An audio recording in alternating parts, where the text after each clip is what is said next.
esteemed dignitaries. Thank you.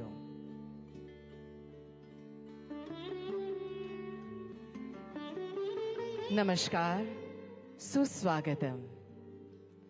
આપ સૌનું આજના આ વિશેષ અવસર પર ભાવભર્યું સ્વાગત છે.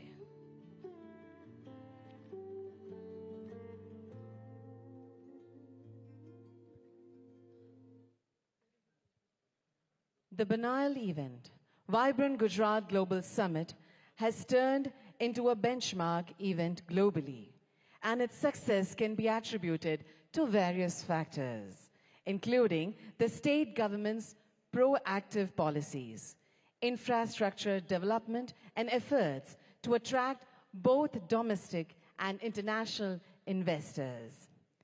Participating in this summit holds immense significance as it marks the pioneering event in the Amrit Kal. On this occasion, we also welcome the Honorable Governor of Gujarat, Shri Acharya Devratji, and Honorable Chief Minister of Gujarat, Shri Bhupendra Bhai Patel.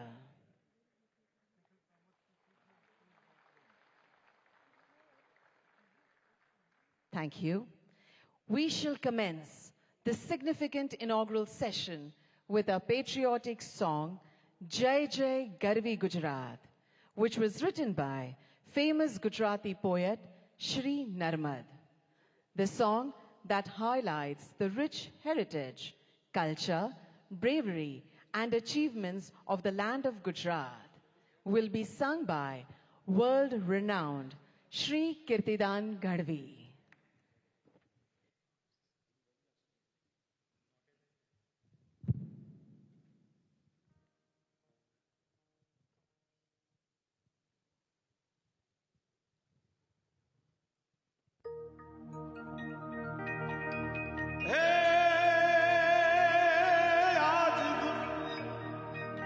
Gujarat नी स्वर्ण भूमि पर उग्यू स्वर्ण प्रभात.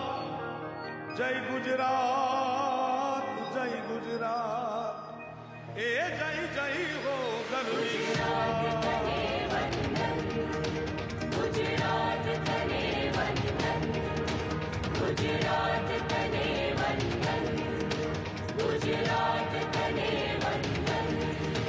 जय जय गर्वी गुजरात,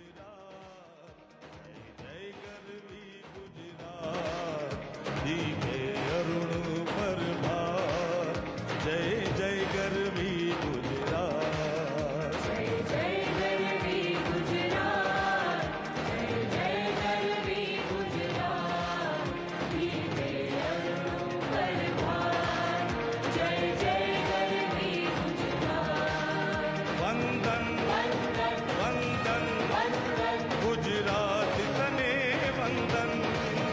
वंदन वंदन वंदन वंदन गुजरात तने वंदन. प्रकाश ने जल कसुंबी प्रेम शौर्य अंकी. तू भणव भणव निज संतति सौने प्रेम भक्ति नीरी. ऊंची तुझ सुंदर जात, जय जय गर्वी गुजरात. जय गर्वी गुजरात, जय जय गर्वी गुजरात, दीपे अरुण प्रभात. जय जय गर्वी गुजरात. वंदन वंदन वंदन वंदन गुजरात तने वंदन. वंदन वंदन गुजरात तने वंदन.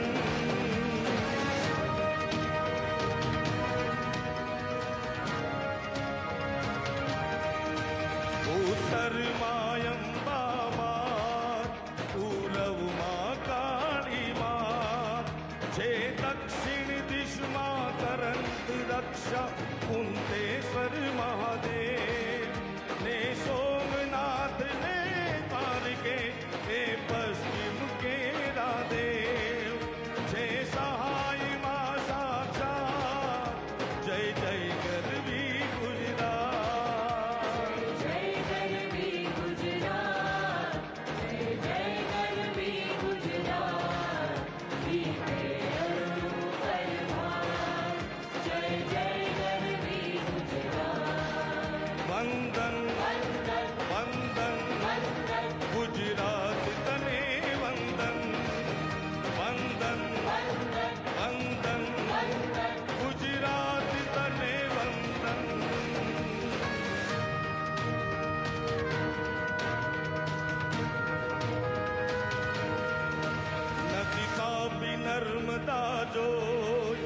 महीने बीती पण जोई वળી જોઈશું ઘટના જુધ રમણ ને રત્નાકર સાગર પર્વત ઉપરથી વીર પૂર્વજો તે આશીષ જય કર સંપે સોએ સૌજા જય જય ગરવી ગુજરાત जय गरवी गुजरात जय जय गरवी गुजरात बीते अरुणों पर भार जय जय गरवी गुजरात વંદન वंदन વંદન वंदन ગુજરાત તને વંદન વંદન वंदन વંદન वंदन ગુજરાત તને વંદન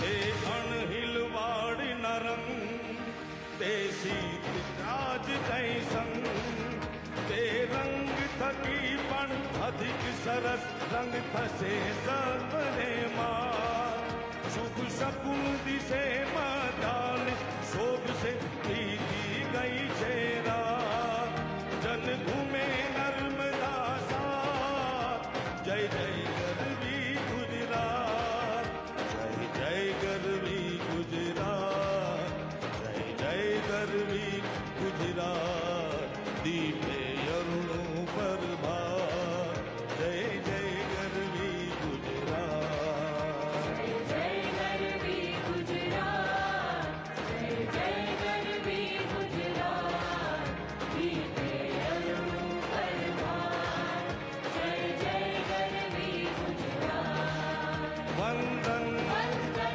વંદન वंदन ગુજરાત તને વંદન વંદન वंदन વંદન वंदन ગુજરાત તને વંદન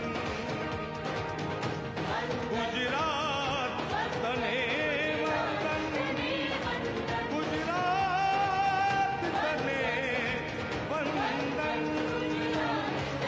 વંદન વંદન વંદન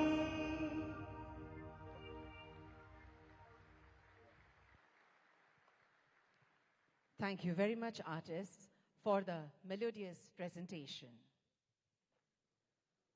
Over the past 20 years, the Vibrant Gujarat Summit has achieved remarkable success in its development and growth initiatives, thereby transforming Gujarat into an economic powerhouse. Let's have a look at an audio-visual film narrating the success story, that is, Vibrant Gujarat Global Summit.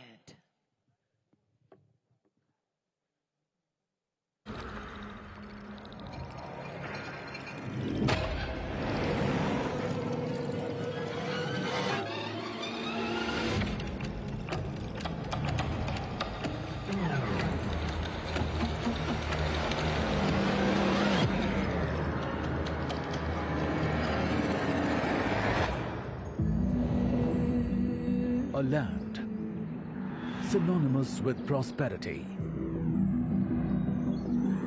and growth,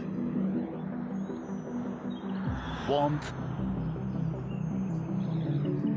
and hospitality, innovation and enterprise par excellence.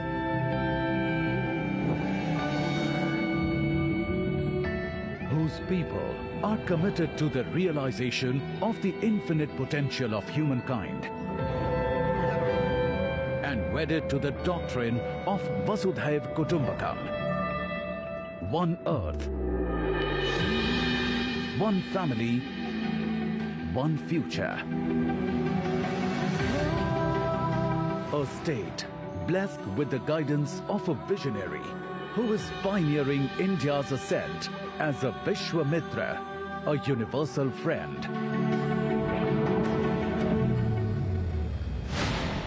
Welcome to the 10th edition of Vibrant Gujarat Global Summit, distilled by 2 decades of exponential progress that catapulted the state as one of the world's most preferred investment destinations.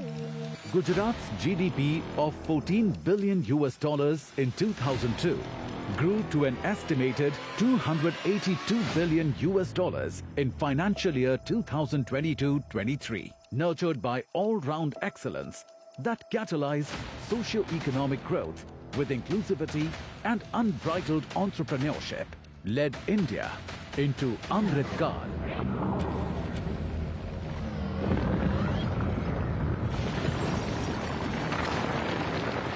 Envisioned in the face of adversity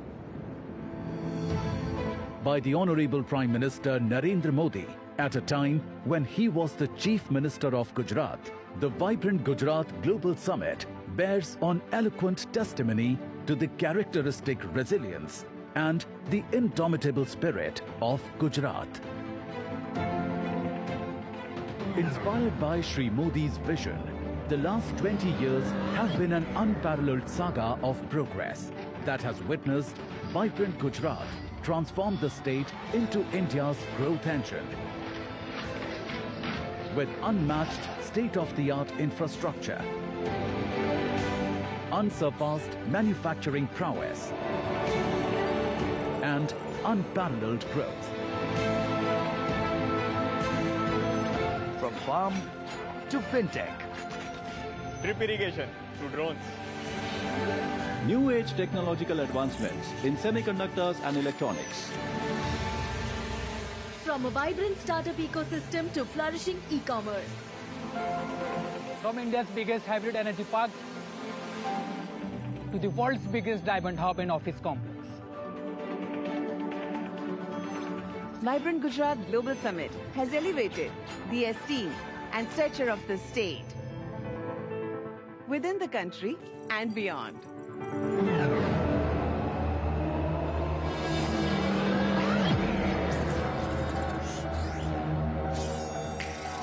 Gujarat is fully geared up to spearheading Industry 4.0, heralding the new industrial revolution with human augmentation frameworks and smart manufacturing propelled with the PM Gati Shakti. The transformative approach for integrated and multimodal connectivity. See the world's tomorrow in the Gujarat of today, where Dholera Special Investment Region, a future-ready greenfield smart city, lays the foundation of modern regenerative economies. India's first bullet train is being built to usher in a dynamic ecosystem by fostering innovation and adaptability. Artificial intelligence, robotics and intelligent supply chain orchestration leverage symbiotic growth paradigm and a future-ready landscape with 80% of India's rooftop solar.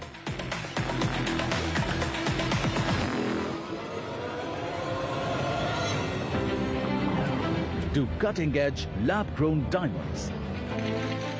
Epitomize circular prosperity model for holistic sustainable development. It is gearing India's decade as a launchpad for technology and innovation, with new opportunities in semiconductors and electronics, unlocking infinite potential for startups and e-commerce with quantum-resilient infrastructure, shaping the future of fintech and continuing to foster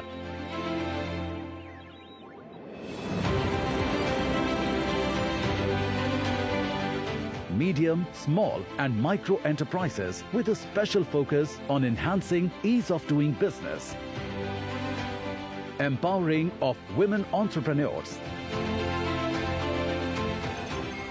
and creating eco-innovation hubs. Abuzz with green infrastructure integration, Gujarat's commitment to harmonious urbanization is transforming every harbour into a gateway of prosperity. It is transitioning to still greater heights in sustainability with vast spaces of renewable energy, an exciting hub for green energy including green hydrogen, electrolyzers, renewables and EV manufacturing, Gujarat strides forward towards mitigating carbon footprint as a beacon for clean solutions and net zero. पिछले 20 वर्षों से अगले 20 वर्ष ज्यादा महत्वपूर्ण है। जब vibrant Gujarat के 40 साल पूरे होंगे, यही समय है जब भारत को एक ऐसा रोड मैप बनाना होगा जो उसे 2047 तक एक विकसित और आत्मनिर्भर भारत, आत्मनिर्भर राष्ट्र के रूप में हम उसको दुनिया के सामने प्रस्थापित करें। मुझे विश्वास है आप सभी भी इसी दिशा में जरूर सोचेंगे, जरूर कदम उठाएंगे, जरूर आगे आएंगे। आज वाइब्रेंट गुजरात समिट विश्व के thought leaders, investors, policy makers के लिए नॉलेज शेयरिंग का ग्लोबल प्लेटफॉर्म बन गया है।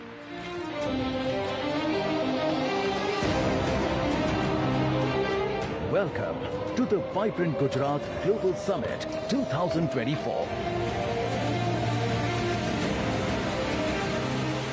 Welcome to the gateway of a greener earth, richer life, smarter business.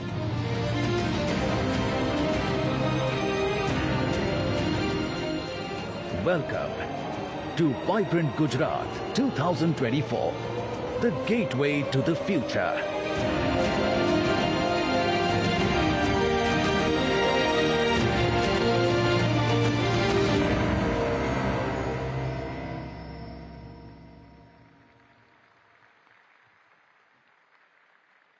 Thank you.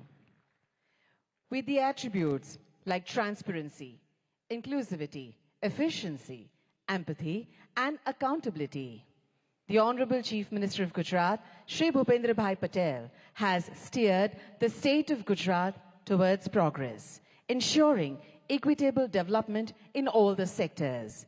Under the prudent governance and pro-business policies of his government, Gujarat has made robust progress. We would like to welcome the Honorable Chief Minister of Gujarat, Shri Bhupendra Bhai Patel, for his address.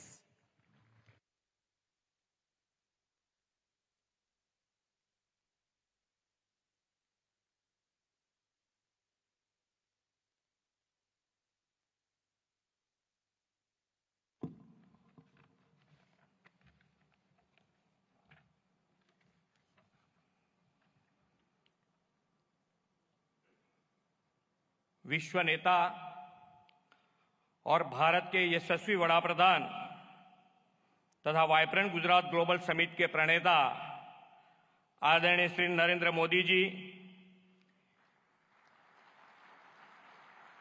इस कार्यक्रम के मुख्य अतिथि his highness Sheikh Mohammad bin Zayed Al Nahyan, president UAE, His Excellency Jose Ramos Horta, President Timor-Leste, His Excellency Philip Nyusi, President Republic of Mozambique, His Excellency Petra Fiala, Prime Minister Czech Republic, इस summit के partner countries के माननीय ministers, विश्व के विविध देशों से पधारे एम्बेसडर्स, गुजरात के माननीय गवर्नर आचार्य देवव्रत जी, माननीय केंद्रीय मंत्रीगण और गुजरात के मेरे सहयोगी मंत्री, मैं आप सभी को गुजरात की धरती पर हृदय से स्वागत करता हूं। वाइब्रेंट समिट के पायोनियर एंड आर्किटेक्ट आदरणीय प्रधानमंत्री श्री नरेंद्र मोदी ने वाइब्रेंट समिट को बिजनेस ब्रांडिंग के साथ बॉन्डिंग का भी समिट कहा है। आज यहां आप सभी की गौरवमयी उपस्थिति प्रधानमंत्री श्री की इस बात को चरितार्थ करती है। वाइब्रेंट गुजरात ग्लोबल समिट 2024 के खास बनाने वाले 34 पार्टनर कंट्रीज और 16 पार्टनर ऑर्गेनाइजेशन के प्रतिनिधियों का 130 से अधिक देशों के डेलीगेट्स का भी मैं सम्मान के साथ स्वागत करता हूं।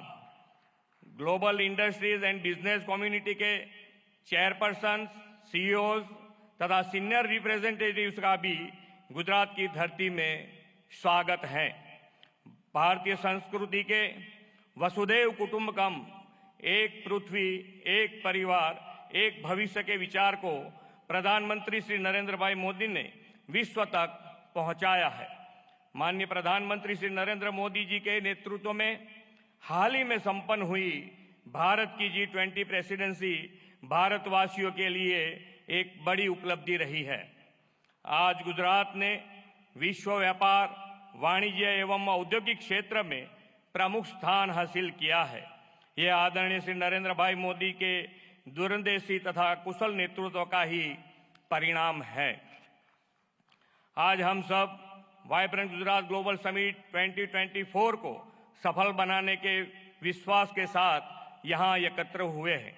21वीं सदी की शुरुआत में कई चुनौतियों से घिरे गुजरात को तत्कालीन मुख्यमंत्री श्री नरेंद्र भाई मोदी ने वाइब्रेंट समिट के माध्यम से आशा की नई किरण दिखाई थी। 2003 में वाइब्रेंट गुजरात जैसे ये विजनरी इवेंट का प्रारंभ करते हुए आदरणीय श्री नरेंद्र भाई ने कहा था, Gujarat can and Gujarat is will. आज यह समिट 2 दशक की असीम सफलता से पूरे विश्व के लिए नॉलेज शेयरिंग तथा नेटवर्किंग का सम्मानित मंच बन गया है। आज हम बड़े गौरव से कह सकते हैं कि आपकी प्रेरणा से ही Gujarat best destination for investment तथा देश के विकास का ग्रोथ इंजन बन गया है। आदरणीय नरेंद्र भाई जी हर वाइब्रेंट समिट में गुजरात के वर्ल्ड क्लास डेवलपमेंट का विजन और नई पहलों की परिकल्पना हमें दी है। आप ही के मार्गदर्शन और नेतृत्व में गुजरात ने इसे भली भांति साकार किया है। गुजरात आप ही के मार्गदर्शन में पॉलिसी ड्रिवन स्टेट बना है। हम हमारी पॉलिसी के प्रति कमिटेड हैं। हम हर कमिटमेंट को ऑनर करते हैं। प्रधानमंत्री जी ने गुजरात में ग्लोबल फाइनेंस एक्टिविटी शुरू करने का विजन दिया और परिणाम स्वरूप उनके मार्गदर्शन में गिफ्ट सिटी आज वर्ल्ड की अनेक बड़ी फाइनेंशियल और फिनटेक कंपनियों का हब बन गया है। धौलेरा, SIR, साणंद मंडल बेचराजी का ऑटो मैन्युफैक्चरिंग हब, विश्व का सबसे बड़ा renewable energy park, medical devices तथा bulk drug park, semiconductor display fab उत्पादन, in space cluster, defence and aerospace manufacturing, ऐसे अनेक उपलब्धियों और विकास के नए कीर्तिमान गुजरात ने वाइब्रेंट समिट की सफलता के फलस्वरूप हासिल किया है। इतना ही नहीं, गुजरात के इस मॉडल से प्रेरित होकर देश के अन्य राज्यों ने भी अपनी राज्यों के इवेंट में समिट के आयोजन शुरू किया है। माननीय प्रधानमंत्री जी के विकसित भारत के विजन के अनुरूप ही हमने 10th वाइब्रेंट गुजरात समिट की theme gateway to the future रखी है। यह समिट भारत के अमृत काल का पहला समिट है और यह प्रधानमंत्री जी की विभिन्न राष्ट्रीय प्राथमिकताएं सेमीकंडक्टर और electronics, green hydrogen, renewable energy, electric mobility, MSME और स्किल डेवलपमेंट पर फोकस्ड है। मुझे यह बताते हुए अत्यंत खुशी हो रही है कि इस वाइब्रेंट समिट के उपलक्ष्य में हो रहे MOUs की 50% MOUs ग्रीन MOUs हैं। क्लाइमेट चेंज की चुनौतियों का सामना करने और पर्यावरण की रक्षा के प्रधानमंत्री जी के विजन को साकार करते हुए ग्रीन ग्रोथ, रिन्यूएबल एनर्जी और सस्टेनेबल डेवलपमेंट के प्रति हमारी प्रतिबद्धता ये MOUs दर्शाती है। आर्थिक विकास पर बल देने के साथ गुजरात सरकार ने हमेशा सोशल सेक्टर डेवलपमेंट और क्वालिटी ऑफ लाइफ पर भी ध्यान केंद्रित किया है। देश के इस अमृत काल में आयोजित हो रहा यह वाइब्रेंट समिट हमारे लिए अमृत भविष्य का रोड मैप तय करेगा। इस अमृत भविष्य के निर्माण में हमारा सहयोग देने इस वाइब्रेंट समिट में विश्व के अनेक राष्ट्र जुड़े हैं। आज की समिट में उद्घाटन अवसर के मुख्य अतिथि his highness Sheikh Mohammad bin Zayed Al Nahyan president UAE की उपस्थिति का मैं ऋण स्वीकार करता हूं। आपको कुछ अचानक संयोग के लेकर इस कार्यक्रम के बीच से ही जाने की जरूरत पड़ी है।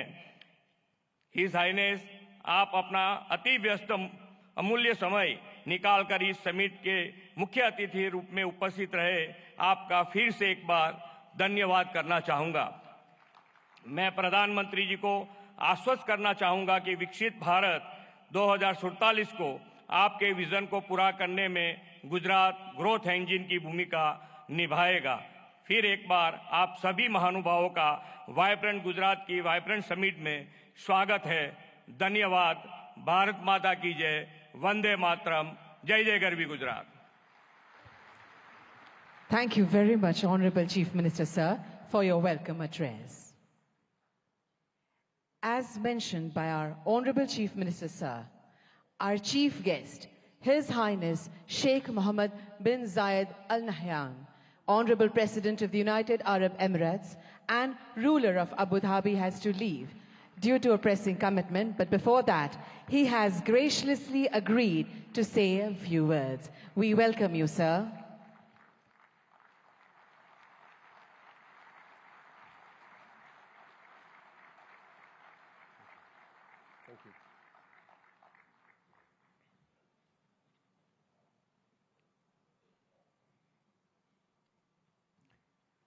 السلام عليكم. في البداية أشكر رئيس وزراء ولاية جوجرات على هذه الكلمة القيمة، كما أشكر صديقي وأخي العزيز رئيس الوزراء الهندي على دعوته الكريمة لحضور هذه القمة التي أسسها هو شخصيا عام 2003، وأصبحت منصة عالمية لتبادل الخبرات والمعلومات حول تطوير الاقتصاد والاستثمار. وأهنيكم دولة الرئيس بمناسبة مرور 20 عام على هذه الانطلاقة. سيدي، نحن سعداء جدا بالمشاركة مع أصدقائنا في الهند والعالم في هذه القمة لنبعث جميعا ما يسعد شعوبنا ويطور دولنا. كما أشكر المشاركين والمنظمين لهذه القمة، وأتمنى للجميع النجاح والتوفيق والخروج بنتائج تخدم التعاون والتنمية والازدهار للجميع. شكراً.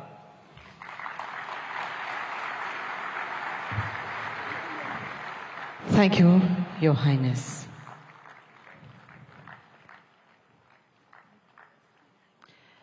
We profusely thank him for his words of appreciation. It is indeed our honor and privilege to have him over here.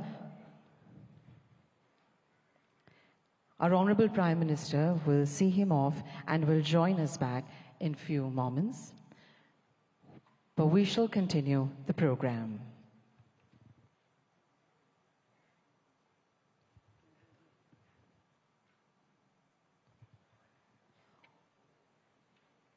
On this occasion, we have with us some eminent captains of industry. We would like to request them to address the gathering and share their insightful perspectives, enriching this prestigious summit with their profound knowledge and vision. We would like to invite Shri Lakshmi Mittal, Chairman, ArcelorMittal, for his address.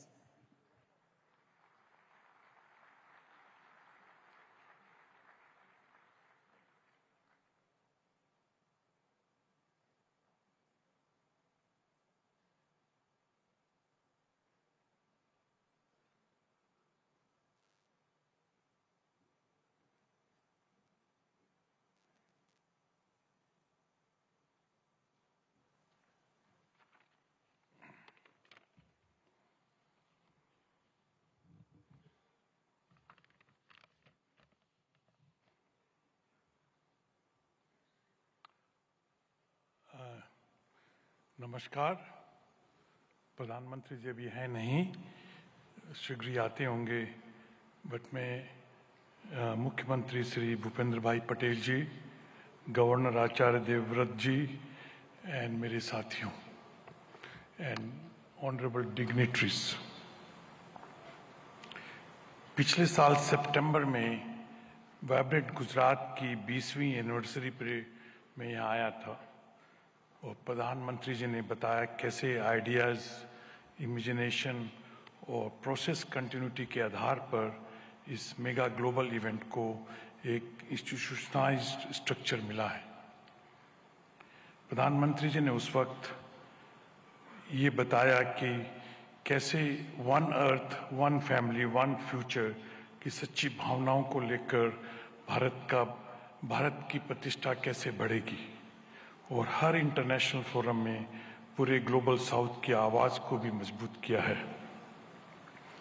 माननीय मुख्यमंत्री भाई पटेल जी, मैं आपको भी development को आगे रखने और इन्वेस्टमेंट्स को आकर्षित करने और एडमिनिस्ट्रेशन को स्तर ऊंचा उठाने के लिए बधाई देता हूं।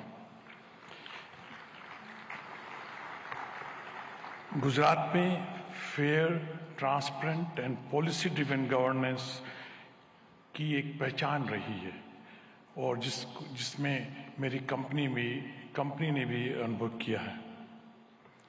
स्टील किसी भी राष्ट्र के आत्मनिर्भरता में एक बड़ी भूमिका निभाता है, क्योंकि ये infrastructure development, urbanisation, renewable sectors, automotive industry, electric vehicles, defence, railways आदि में बहुत उपयोग होता है। ग्लोबल टेक्नोलॉजी को सर्वोत्तम रूप से लाकर हम हाई एंड प्रोडक्ट्स को डेवलप कर रहे हैं, जो एसएमई से स्टार्टअप तक के स्टील कंज्यूमर्स को कम्पिटिटिव बनाने में मदद कर रहा है। गुजरात ने आज से 4 साल पहले आर्सलरमित्तल निपन स्टील इंडिया का स्वागत किया था और 2021 में प्रधानमंत्री जी ने और मुख्यमंत्री ने हमारे हजीरा एक्सपेंशन प्रोजेक्ट की भूमि पूजन की थी। मुझे ये बताते हुए गर्व हो रहा है कि ये एक्सपेंशन प्रोजेक्ट तेजी से बढ़ रहा है और लक्ष्य के अनुसार इसका फेज 1 2026 में पूरा हो जाएगा। आज वाइब्रेंट गुजरात 2024 के इस मौके पर हमने सेकंड फेज के लिए MOU साइन किए हैं। जब ये प्रोजेक्ट 2029 में पूरा होगा तो 24 million tonne crude steel production की क्षमता के साथ आर्सलरमित्तल निपन स्टील इंडिया का हजीरा साइट विश्व के सबसे बड़े single location integrated steel plant में से एक बन जाएगा।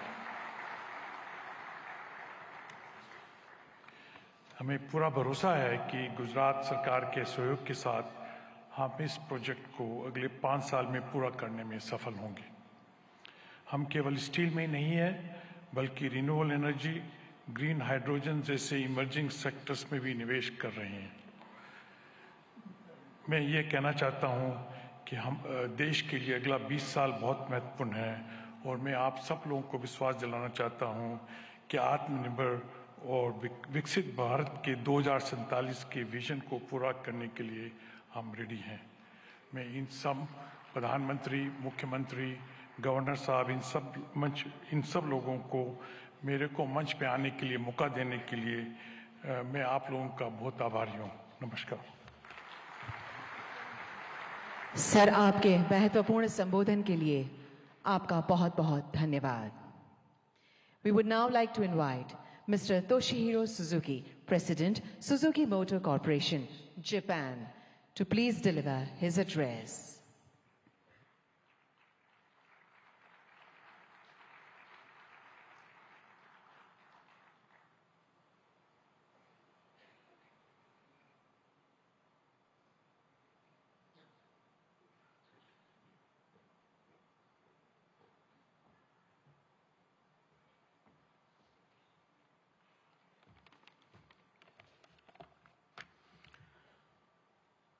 Honorable Prime Minister, Mr. Narendra Modi, and all senior guests, good morning and namaskar.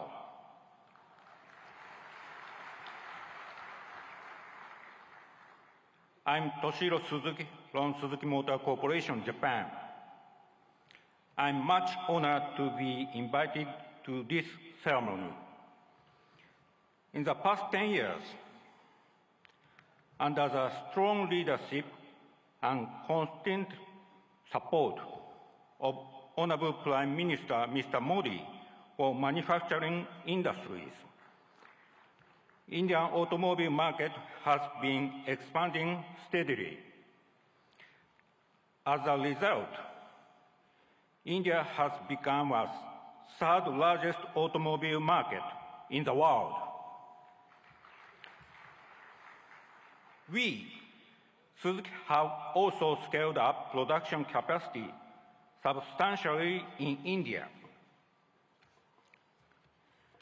It's noteworthy that as compared to 10 years ago, we expect 1.7 times in vehicle production and 2.6 times in export sales in the current fiscal year.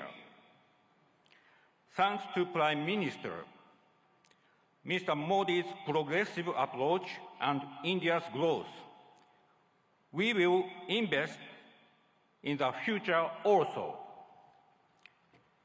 Firstly, the first battery electric vehicle from Suzuki Group will be rolled out from Suzuki Motor Gujarat by the end of this year. We plan to sell this model not only in India, but also export to Japan and European countries.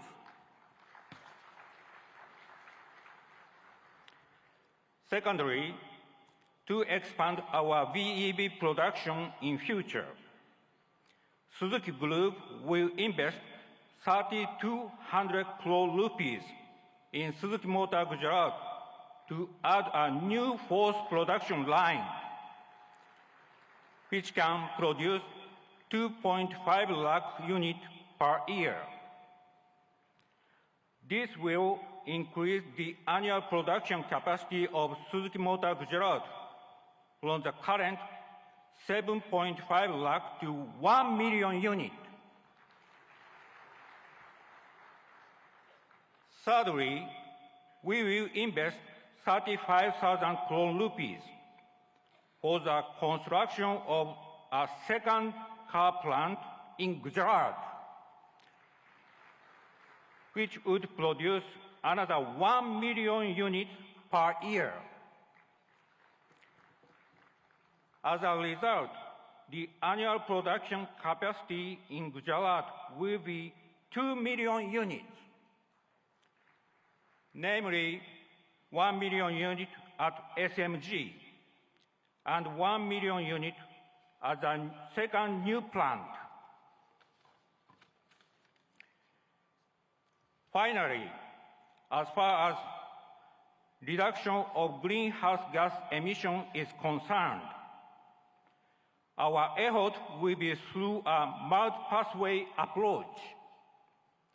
That means, in addition to vehicle electrification, we will offer multiple options, such as compressed natural gas, biogas, bioethanol, and green hydrogen.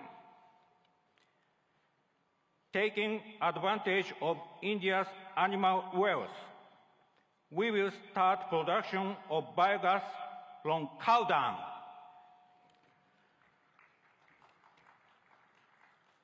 Together with National Dairy Development Board and Balance Dairy, Suzuki has already started construction of 4 biogas plants in Gujarat. Suzuki Group will always work to provide a variety of sustainable customer-oriented mobility options. Thank you for your kind attention. Thank you very much, sir. We would like to invite Shri Mukesh Ambani Chairman, Reliance Industries Limited.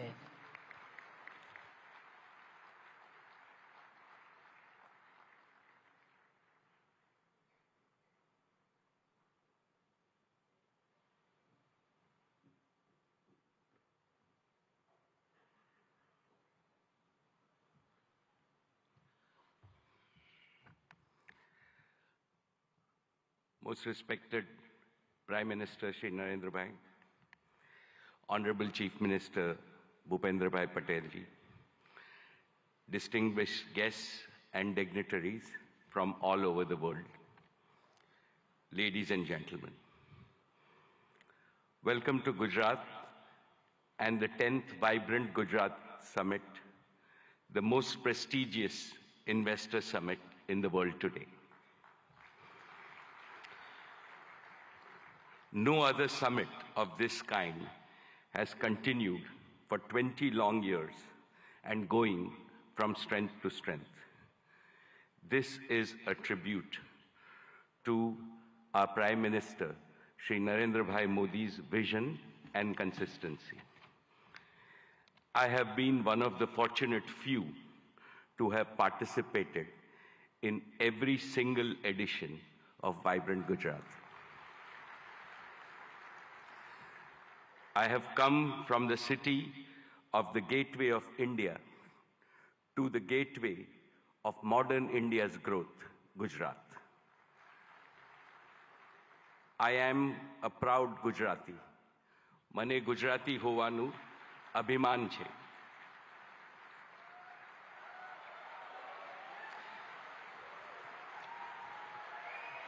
When foreigners think of new India, they think of a new Gujarat, Navu Gujarat. How did this transformation happen? Because of one leader, our beloved leader who has emerged as the greatest global leader of our times. And he is Shri Narendra Bhai Modi, the most successful Prime Minister in India's history.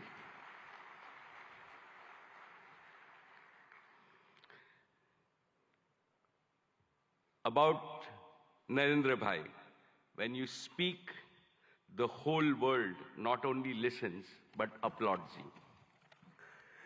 My friends abroad ask me, what is the meaning of slogan that millions of Indians are chanting, that Modi hai, to mumkin hai.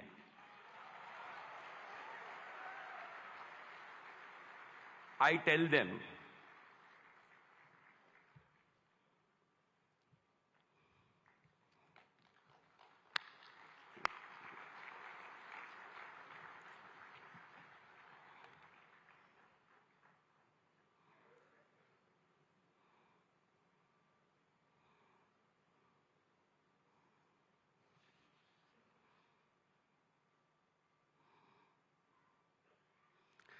most respected Shri Narendra Bhai Modi ji, when you speak, the whole world not only listens, but applauds you.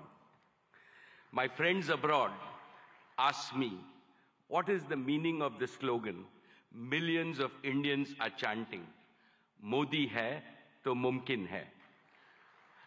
I tell them, it means India's Prime Minister makes the impossible possible with his vision, determination, and execution.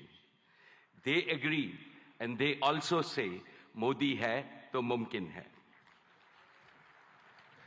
My esteemed friends, I will never forget what my father, Dhirubhai Ambani, used to tell me in my childhood. Gujarat is your Matrubhumi, and Gujarat should always remain your Karm Bhumi. Today, let me declare yet again, Reliance was, is, and will always remain a Gujarati company. Each of Reliance's business is striving to fulfill the dreams of my 7 crore fellow Gujaratis. Reliance has invested over $150 billion, that is 12 lakh crores, in creating world-class assets and capacities across India in the last 10 years. Of this, more than 1/3 has been invested in Gujarat alone. Honorable Chief Minister Shri Bhupendra Bhai Patel ji, today I would like to make 5 commitments to the people of Gujarat. First, Reliance will continue to play a leading role in Gujarat's growth story with significant investments in the next 10 years. Specifically, Reliance will contribute to making Gujarat a global leader in green growth. We will help Gujarat target to meet half of its energy need through renewable energy by the year 2030. For this, we have started building the Dhirubhai Ambani Green Energy Giga Complex over 5,000 acres in Jamnagar. This will generate a large number of green jobs and enable production of green products and materials, and will make Gujarat a leading exporter of green products. And we are ready to commission this in the second half of 2024 itself. Second, Reliance Jio completed the fastest rollout of 5G infrastructure anywhere in the world. Today, Gujarat is fully 5G enabled, something that most of the world does not yet have. This will make Gujarat a global leader in digital data platforms and AI adoption. 5G-enabled AI revolution will make Gujarat's economy more productive, more efficient, and more globally competitive. Besides generating millions of new employment opportunities, it will produce AI-enabled doctors, AI-enabled teachers, and AI-enabled farming, which will revolutionize healthcare, education, and agricultural productivity in the state of Gujarat. This will benefit every Gujarati in urban as well as rural areas, since, to my mind, AI also means an all-inclusive growth.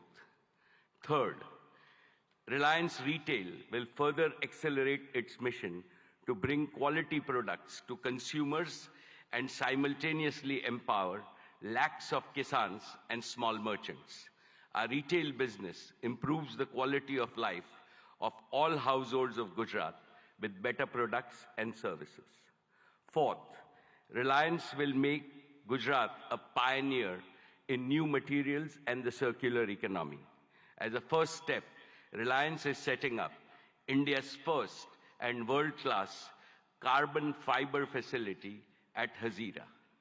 And finally, fifth, Prime Minister Modi ji has announced that India will bid for 2036 Olympics. In preparation for that, Reliance and Reliance Foundation will join forces with several other partners in Gujarat to improve education, sports, and skills infrastructure that will nurture the champions of tomorrow in various Olympic sports. Most respected Prime Minister Narendra Bhai Modi ji, before I conclude, permit me to articulate a conviction that resides in the heart of everyone in this hall and most Indians. As Chief Minister of Gujarat, you used to say, Bharat ke vikas ke liye Gujarat ka vikas. And that is how you made Gujarat India's growth engine. Now, as Prime Minister of India, your mission is Dunya ke vikas ke liye Bharat ka vikas. You are working on the mantra of global good and make India the world's growth engine. The story of your journey from Gujarat to the global stage in just 2 decades is nothing short of a modern epic. Today, and in today's India, is the best time for young people to enter the economy, to innovate, and to provide ease of living and ease of earning to hundreds of millions of people. The coming generations will indeed be thankful to Prime Minister Modi for being both a nationalist and an internationalist. You have laid a solid foundation for Viksit Bharat, India as a fully developed nation in Amrit Kal. No power on earth can stop India from becoming a $35 trillion economy by 2047. And as I see, Gujarat alone will become a $3 trillion economy. Therefore, I am confident, every Gujarati is confident, and every Indian is confident that the Modi era will take India to new summits of prosperity, progress, and glory. Thank you very much, sir. Jai Gujarat, Jai Jai Garvi Gujarat, Jai Hind. Thank you very much, sir. We would now like to invite Mr. Sanjay Mehrotra, CEO, Micron Technologies USA, to deliver his address.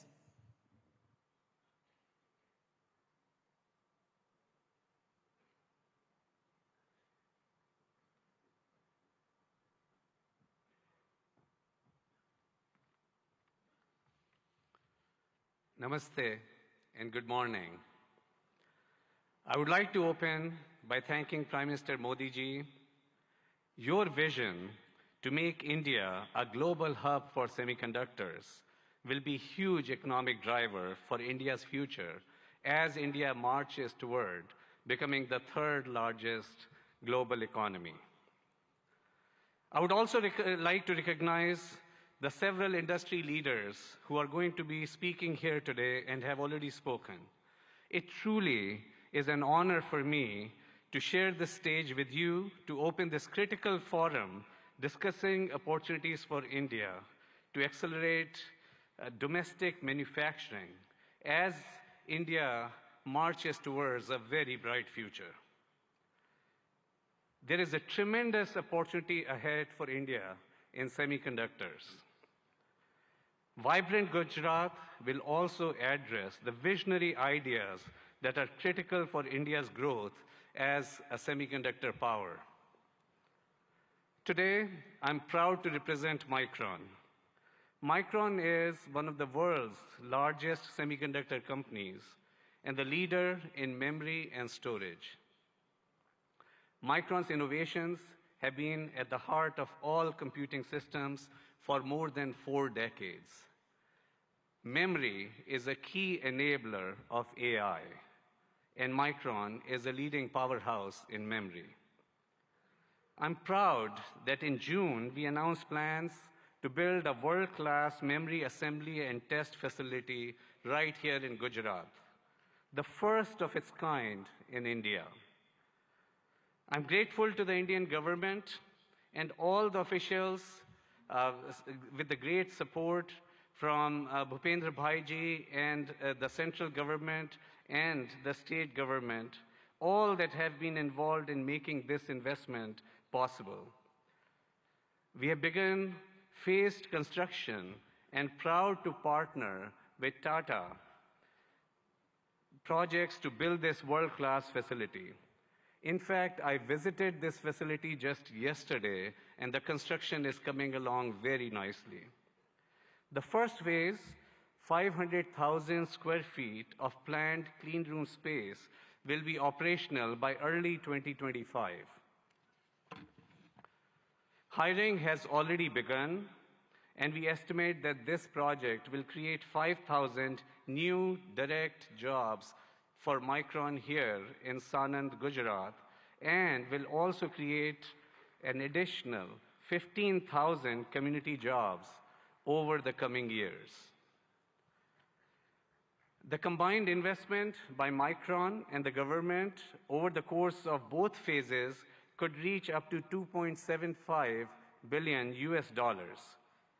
Government support will help fund the project and facilitate access to essential semiconductor infrastructure and resources, which will drive innovation and enhance local talent development. We see our investment helping initiate a cluster of semiconductor investment, building momentum that will benefit India's manufacturing goals. We are hopeful that our investment will help catalyze other investments in the sector, strengthen India's manufacturing capability, drive innovation, and support broader job creation. In fact, I'm pleased that my good friend Jeffrey Chen, who's going to be speaking here soon, of Simtech, is considering bringing his substrate manufacturing capabilities here to Gujarat in support of Micron's plant here. This is an example of the ecosystem, the cluster that Micron is capable of generating as an anchor semiconductor company here in Gujarat, here in India. We are proud to partner with India to bring advanced semiconductor memory assembly and a greater technology manufacturing ecosystem to Gujarat. Together, we are building the future of technology manufacturing, not just for Micron, not just for Gujarat, not just for India, but for the world. Thank you. Thank you very much, sir. We would now like to invite Shri Gautam Adani, Chairman, Adani Group.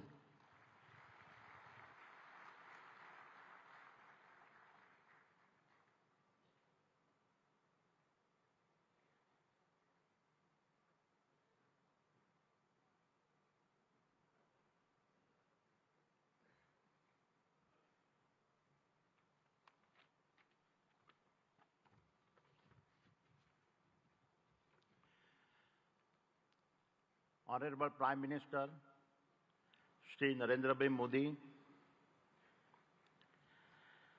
distinguished heads of government of our partner countries, His Excellency Governor of Gujarat, Honorable Chief Minister Shri Bhupendra Patel, distinguished ministers, captains of industries, and my dear friends. Good morning. It is a privilege to address the 10th Vibrant Gujarat Summit. I take immense pride in having been a part of every one of these summits. Honorable Prime Minister, Vibrant Gujarat is a stunning manifestation of your extraordinary vision. It has all your hallmark signatures, merging grand ambition, massive scale, meticulous governance, and a flawless executions. It ignited a nationwide movement as all our states march forward, competing and cooperating to fundamentally remodel India's industrial landscape. The statistics of the past decade are remarkable. Since 2014, India's GDP has grown by 185% and per capita income by a stunning 165%. This achievement is unparalleled, especially considering this decade's geopolitical conflicts and a pandemic challenges.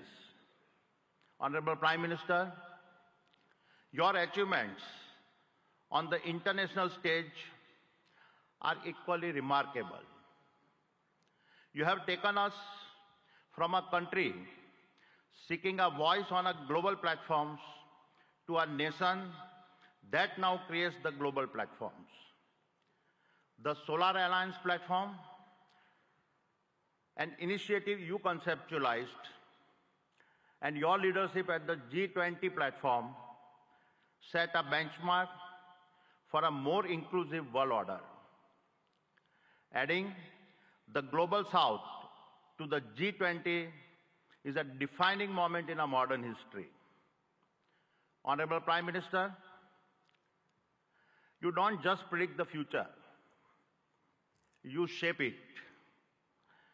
You have reoriented India to become the world's fastest growing nation and position her as the global social champion driven by the two philosophies of Vasudev Kutumbakam and a Vishwaguru.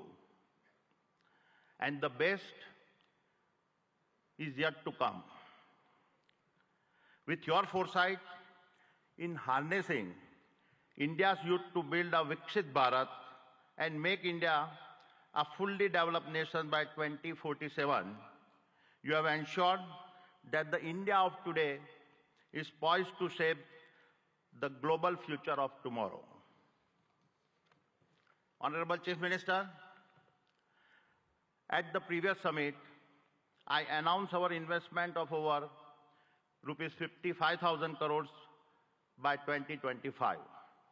We have already surpassed rupees 50,000 crore across the various sectors I had promised, and have vastly exceeded our target of 25,000 direct and indirect jobs. Today, I commit to further investments. We are constructing the world's largest green energy park in Khavda district, Kutch, generating 30 gigawatt of our renewable energy over 725 square kilometers, even visible, is from space.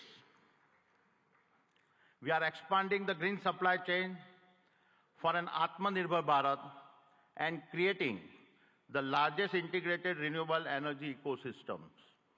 This includes solar panels, wind turbines, hydrogen electrolyzers, green ammonia, PVC, and expansion in copper and cement projects.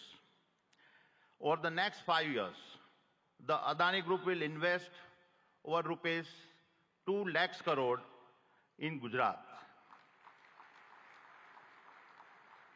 thereby creating over 100,000 direct and indirect jobs. I am grateful for your support. It is my commitment that I will do my part to contribute to a Viksit Gujarat. Thank you. Jai Jai Garvi Gujarat. Jai Hind. Thank you very much, sir. We would now like to invite Mr. Jeffrey Chun, Global CEO, Simtech, South Korea.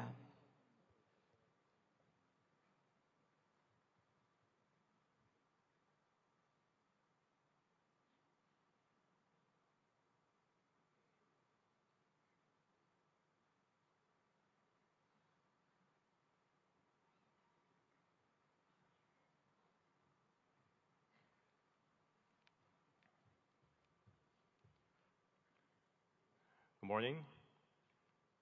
Thank you, Honorable Prime Minister, Head of State, Government, Union and State Ministers, senior officials of Government of India, and the State Government of Gujarat for hosting Vibrant Gujarat Global Summit 2024. It is my great honor to participate in this event and given the opportunity to interact with global and national industry leaders and other distinguished guests.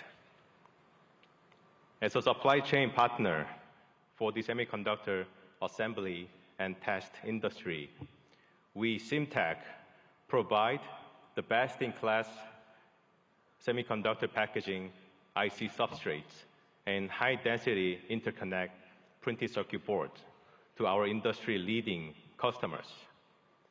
We are very excited to share our own angle to the India project as a co-location investment. Following our major customer, Micron's project in the state of Gujarat. I would like to emphasize that this is not our first time supporting our key customers' supply chain network with co-location investment. We have already done our project with Micron in China more than 10 years ago. We have recently executed another project in Malaysia together. Through these projects, we have proven to the market that co-location investment really boosted the growth of a semiconductor ecosystem in the region. and that it also helped our business to settle in the initial stage of the investment, which would not have been possible without the support of the next-door neighbor like Micron. Vibrant Gujarat Global Summit 2024 showcases the global movement of creating a new supply chain network in a fast-growing nation like India. And Syntac, as a company from Korea, is very proud to be part of this movement to achieve a new milestone, making a prosperous Gujarat for self-reliant India supply chain. We are now preparing for another round of co-location investment in India, following Micron's investment plan in Gujarat state. And I'm very pleased to share the progress with the audience today that with the support from the central and state government, we are ready to make an investment, a significant investment in India and create thousands of job opportunities for high-skilled talents in the state of Gujarat together with Micron.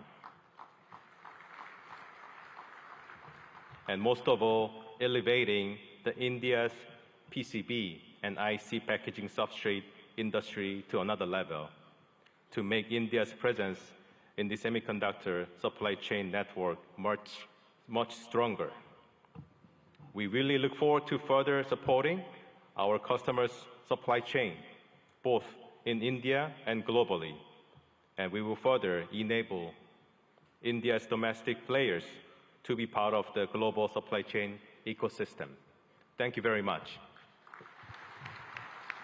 Thank you very much, sir.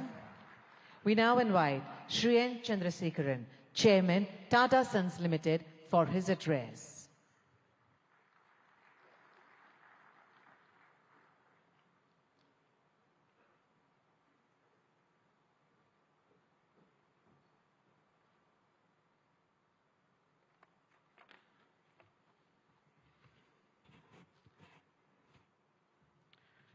Honorable Prime Minister Shri Narendra Modi ji, Honorable Chief Minister Shri Bhupendra Bhai Patel ji, Governor of Gujarat, distinguished heads of states, ministers, ladies and gentlemen. It's truly a great privilege and honor to attend and share a few thoughts on the 10th edition of Vibrant Gujarat Global Summit. The steady and spectacular progress of Gujarat consistently over such a long period of time clearly demonstrates the visionary leadership and the mindset of our Honorable Prime Minister Narendra Modi ji. Thank you, sir, for your leadership to Gujarat and to the whole country and to all of us. The impact of economic development has also resulted in tremendous social development. Gujarat clearly has established itself as the gateway to the future. For the Tata Group, Gujarat is a very special place. The Tata Group's origins started in Navsari, the birthplace of our founder Jamshedji Tata. The Tata Group started its presence here in 1939 with Tata Chemicals, 85 years ago. Today, 21 of our Tata Group companies have a very strong presence, from Tata Power, Tata Motors, Tata Consultancy, our defense company Advanced Systems, Hotel, Tata Steel, and all our retail companies, and Air India, and many other companies. The group employs over 50,000 people in the state of Gujarat. Recently, we have made significant commitments to expand our presence in the state of Gujarat. Sanand is becoming home for all our electric vehicles technology. We expanded the footprint in Sanand with additional capacity so that we can meet the growing demands of the electric vehicles. We concluded and are about to launch the building of a huge gigafactory for 20 gigawatts of lithium-ion batteries in Sanand. The project should start construction in the next couple of months. Then we also are building the C-295 defense aircrafts, initially in Vadodara and then in Dholera, and that work is going on full swing. The Tata Group has also made a commitment and is on the verge of concluding and announcing a huge semiconductor fab in Dholera. And we are about to complete these negotiations and start in 2024. In addition to that, the Tata Group is also building, in partnership with the Government of India and Gujarat government, an Indian Institute of Skills Institute, which will be constructed over 3.2 lakh square feet and should be fully operational and will train more than 25,000 professionals every year, primarily in advanced manufacturing, electric vehicles, advanced electronics, and then hospitality. And the project's first phase will be launched in March 2024. In all, we see Gujarat as a very, very important destination, not only for business growth, but for the future advanced technology industries that India is looking to grow at. With all this, Gujarat is one of the most important destinations for the Tata Group, and we hope to play a very important role in the future of the economic development of this state. Thank you once again, Honorable Chief Minister, for inviting me, and thank you, Prime Minister, for your leadership. Thank you very much, sir. We now invite Mr. Sultan Ahmed bin Sulayem, Chairman, DP World, UAE, for his address.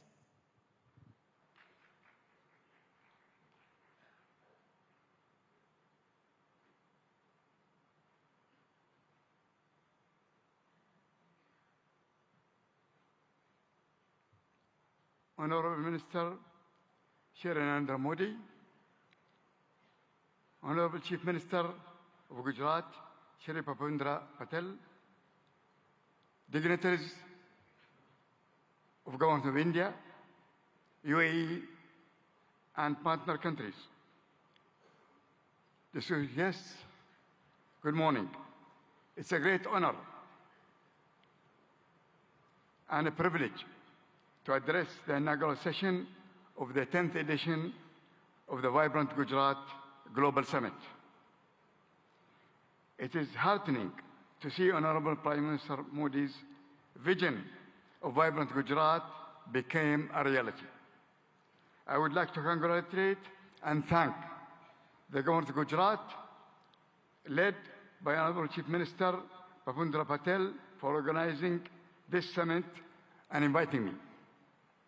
The 10th edition of the Vibrant Gujarat Summit truly showcases its exponential rise as India's premier business forum, guiding the nation to Honorable Prime Minister's vision of Viksit Bharat 2047.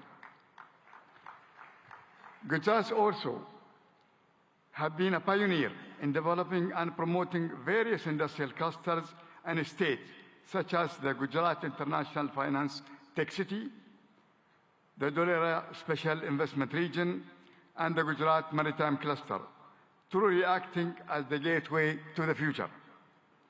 Gujarat has a special place within the strong bilateral ties between UAE and India. The UAE is one of the biggest overseas investors in Gujarat, having invested more than $2.4 billion since 2017. And these strong connections have seen Gujarat export more than $7 billion worth of goods to UAE in the last year. India was the fastest growing major economy in the world in 2023. This growth is set to continue under the strong leadership of Honorable Prime Minister Modi and Honorable Chief Minister Patel. Through investment and initiative like Gati Shakti, Gujarat and India will continue to realize their potential economic powerhouses.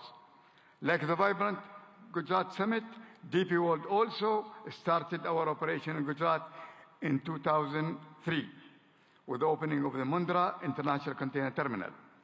Since 2003, DP World have invested in the state of Gujarat as well in other states in India in the tune of $2.5 billion. To develop multimodal logistics, ecosystem connection ports to free trade zone, container freight station, inland rail terminal, contract logistic, cold chain, and express cargo services. DP World is planning in the next 3 years to invest, in addition to that, $3 billion. We will continue to support Gujarat economy by building state-of-the-art container terminal at Kandla with a capacity of 2 million containers. Looking ahead, we foresee deeper trade, employment, and cultural collaboration between India and UAE. DP World has signed strategic memorandum of understanding with the government of Gujarat on the sideline of the summit, which reiterates our commitment to the state of Gujarat and India. We are proud to partner with the government for the development of India's logistics sector, and we will continue to support the manufacturing industries of Gujarat and the rest of India to make India goods globally competitive and accessible.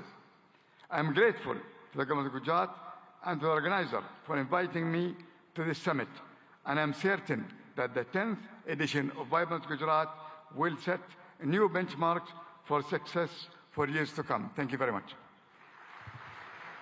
Thank you very much, sir. We now invite Mr. Shankar Trivedi, Senior Vice President, NVIDIA Global Field Operations, for his address.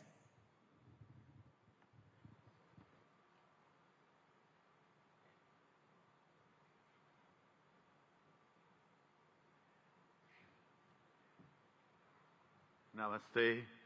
Good morning, Honorable Prime Minister Narendra Bhai Modi ji, Honorable Chief Minister Bhupendra Bhai Patel ji, distinguished heads of state and leaders of government, and captains of industry, ladies and gentlemen, ane bhaiyo ane behno. It's such a pleasure and honor to be part of so many giant captains of industry here as a humble Ahmedabadi boy who started many years ago, went to IIT Delhi, and now I have the privilege of representing NVIDIA at this summit.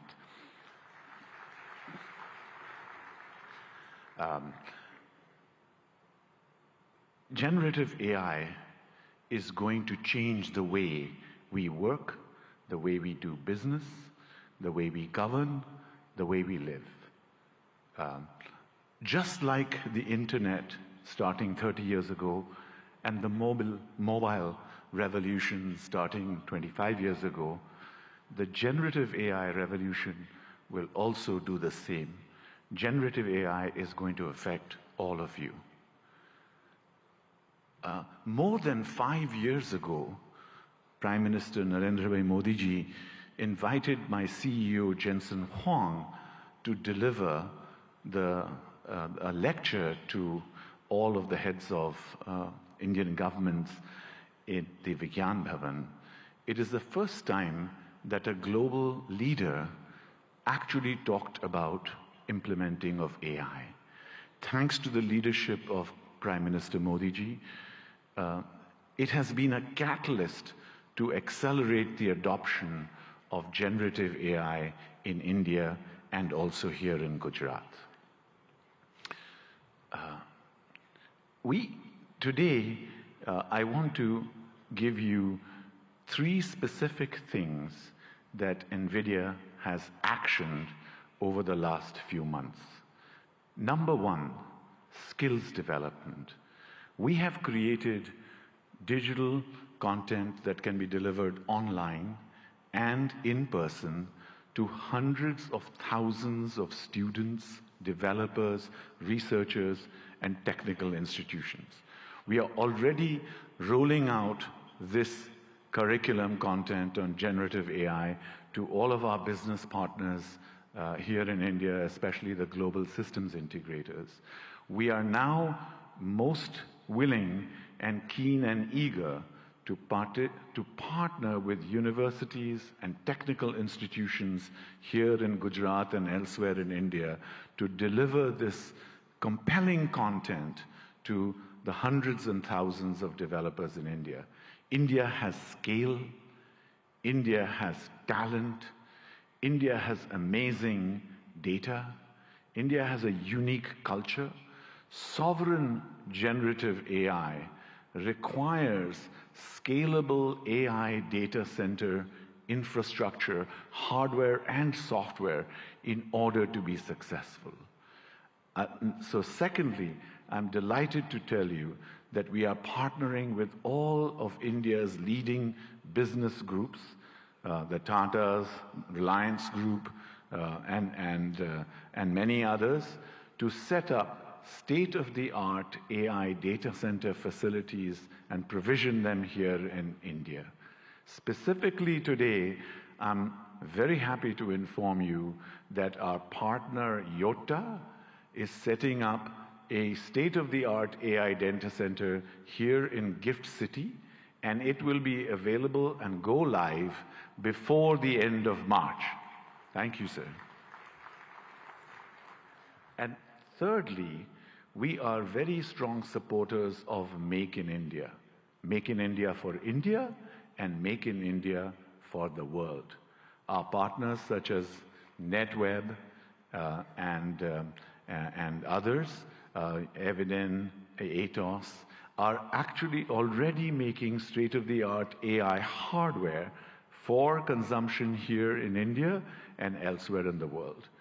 And we are working strongly with partners both in the upstream semiconductor and ecosystems such as Sanjay and his company at Micron and other semiconductor ecosystem partners, as well as downstream partners such as our system OEMs, our ODMs, our contract manufacturers, and other data center providers to establish a very strong AI electronics ecosystem in India, which can service not just here in India and Gujarat, but also the global economy. Thank you again, sir, and it's a pleasure and privilege to be here. Jai Hind, Jai Garvi Gujarat, and of course, God bless America too. Thank you. Thank you very much, sir. We now invite Mr. Nikhil Kamath, co-founder and CFO, Zerodha.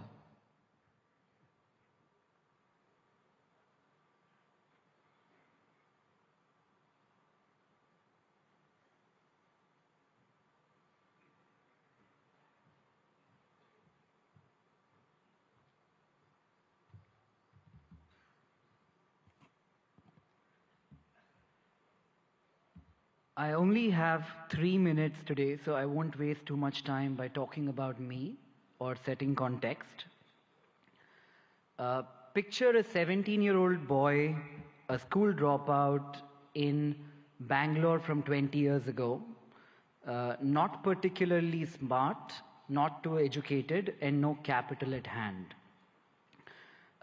Bangalore from 20 years ago was a lot quieter, greener, without the vibrance that one might associate with Bangalore today. The fact that I'm able to stand here today in front of all of you, people I have idolized for so long, that opportunity to me has been incredible and that to me is the India story. I often hear people talking about what India could be 10 years from now, what needs to change, or the fact that we will arrive in 10 years, in 5 years, or a certain period of time from today. I think we are standing too close to the trees and not seeing the forest, because the India I am in today, that is the India that to me has already arrived.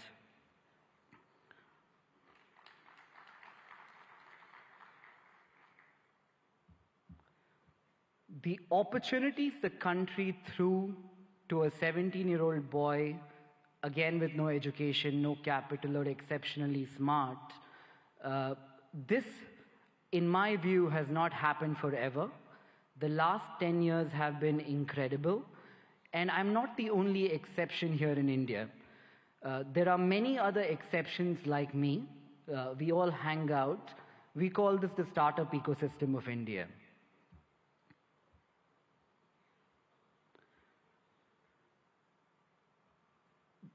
The big change in India from the last decade, in my opinion, also has been that entrepreneurship has moved from something that we have all watched around us, heard in movies, or thought could happen, something that we aspire to entrepreneurship today, which is something that we all are actively trying. You could take an example of this being a housewife watching Shark Tank, a small-time shoe salesman selling online on Flipkart. These are not stories that existed 10 years ago. To that one man in the audience here today, who in my opinion has facilitated this stable ecosystem for people like me to thrive, and millions of other who we call the youth of India to thrive, I would like to say thank you, Modi ji, for having created this ecosystem for all of us.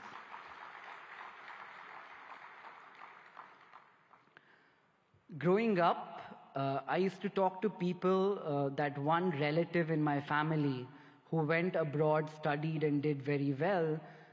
Traveling to the West seemed to be the best thing that could happen to anybody. Today, when I talk to Indians in the West who have done very well, the only thing I hear from them, it's a very young word, I call it FOMO, the fear of missing out. They're talking about India as the story that they fear missing out today. That change which has happened in the last 10 years is so evident to see that it makes me feel proud, it makes me feel like I'm in the right place at the right time, and that place today is India.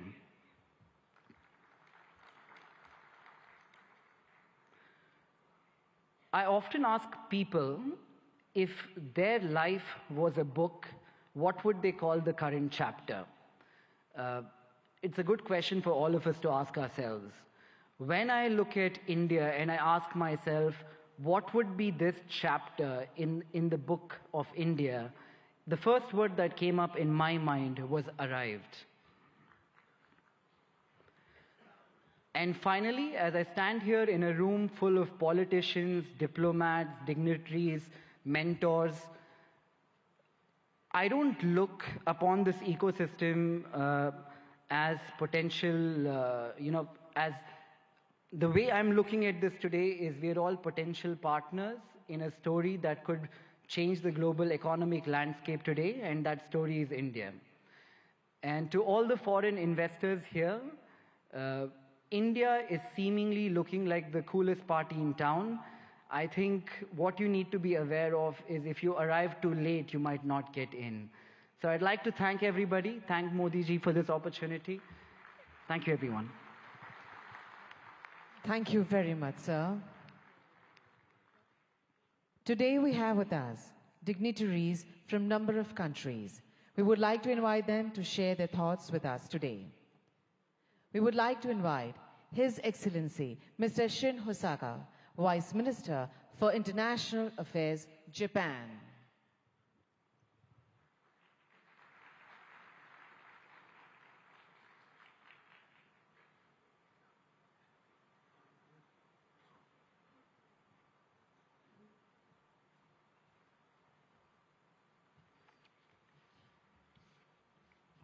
Namaskar. Good morning. Honorable Prime Minister Narendra Modi, Honorable Chief Minister of Gujarat, Bhupendra Patel, distinguished guests, all the delegates in attendance, my name is Shin Hosaka, Vice Minister for International Affairs of the Ministry of Economy, Trade and Industry of Japan, or METI for short. First of all, on behalf of the Japanese government, I'd like to express our gratitude to Prime Minister Modi for the letter to our Prime Minister Kishida expressing his condolences regarding the large earthquake January 1st in the Noto region in Japan. Thank you very much. Well, thank you for graciously inviting me to Vibrant Gujarat 2024. It's a great honor to have a speech in this Sunday event. With the world facing multiple crises that include natural disasters, climate change, and geopolitical tensions, firm international cooperation for addressing challenges on a global scale is taking on greater importance. I wish to express my admiration for the formidable leadership of Prime Minister Modi, who despite such difficult circumstances, has successfully upheld India's great responsibility of the G20 presidency and continued to tackle the promotion of economic cooperation among the global South nations and the resolution of other challenges on a worldwide scale. India and Japan are special strategic global partners bound by the universal values of freedom, democracy, human rights, and rule of law that we have shared over our long history of exchange. Being that we are at such global turning point, I firmly feel that more than ever, the strengthening of relations between India and Japan in the economic sector is imperative for the sake of carving out a sustainable, peaceful future. Up to this point, Japanese corporations have continued to invest in the nation of India with a cumulative amount of investment between 2000 and 2023 reaching $38.3 billion. This amount is second in the world when tax havens are excluded. The number of Japanese corporations that have entered into the Indian market and the number of their bases of operations they have respectively reached 1,400 and 4,800. Over time, these corporations have kept on contributing to the further development of India's manufacturing sector, particularly the automotive field. In the state of Gujarat, a manufacturing industry ecosystem centered on the 4- and 2-wheeled vehicle sectors have been intensively built there. In order to further accelerate the Make in India initiative, Japan will further tackle the improvement of the investment environment through support for Japanese industrial parks. Gujarat currently hosts 6 Japanese-style manufacturing schools where we develop human resources to work on the manufacturing front lines. We intend to continue lending our cooperation in this field going forward. Initiatives by Japanese corporations are also extremely active. To give an example, Suzuki has already produced 750,000 vehicles at its Gujarat-based factory that it sells all over the world, not just in India. Moreover, the company has also adopted a plan to export electric vehicles produced in Gujarat to Japan and Europe in 2025 and beyond. I feel deep gratitude towards the Indian Gujarat governments for their cooperation for so long. Last July, we announced the Japan-India Industrial Co-Creation Initiative in order to go beyond cooperation in the automotive industry and other existing industry domains to create industries in the name of further developing relations between our respective nations as we move forward. In the semiconductor, hydrogen green, and digital domains in particular, METI is carrying out preparation to proactively assist with business development in India. For cooperation surrounding semiconductors, in July 2023, we executed the Japan-India Semiconductor Supply Chain Partnership and launched a policy dialogue.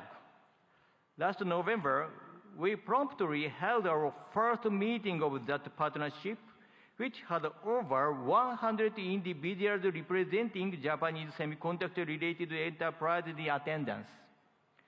This time, as well, we carefully selected some semiconductor corporations with considerable potential to contribute to India and asked them to accompany us here.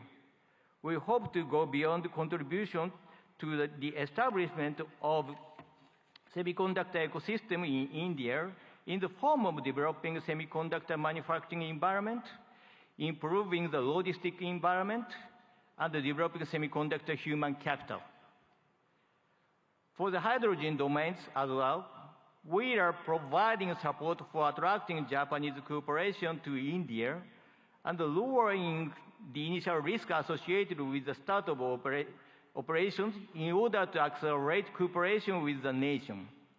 In fact, world-leading equipment such as water electricity systems and ammonia mixed combustion burners is in the process of being introduced in India.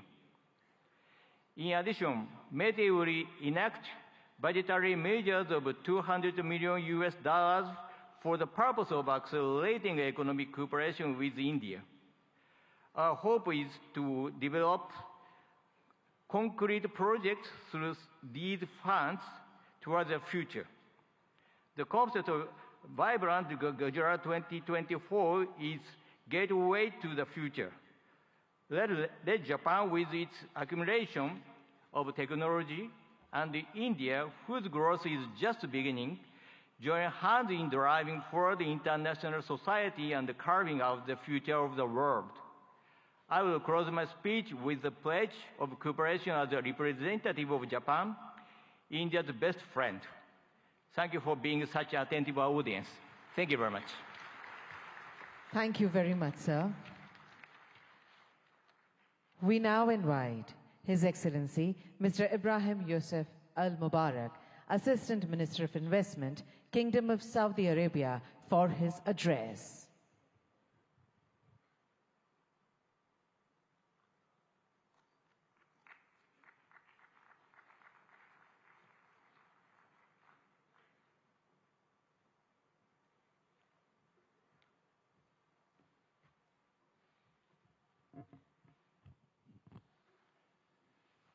الحمد لله والصلاة والسلام على رسول الله. دولة رئيس الوزراء ناريندرا مودي، معالي رئيس الوزراء باتيل رئيس وزراء ولاية جوجرات، أصحاب الفخامة والسمو والمعالي الحضور الكرام، السلام عليكم ورحمة الله وبركاته. نامستي.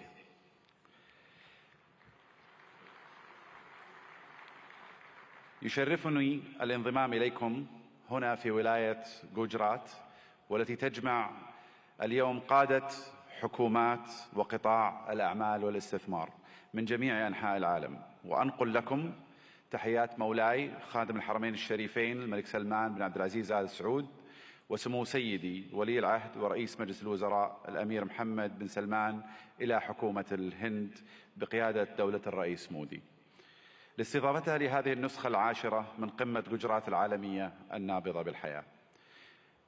اسمحوا لنا بداية أن نشيد برحلة الهند الاقتصادية المبهرة، والتي وصلت بالهند إلى المرتبة 5 على مستوى العالم من حيث الاقتصاد والاستثمار الأجنبي المباشر.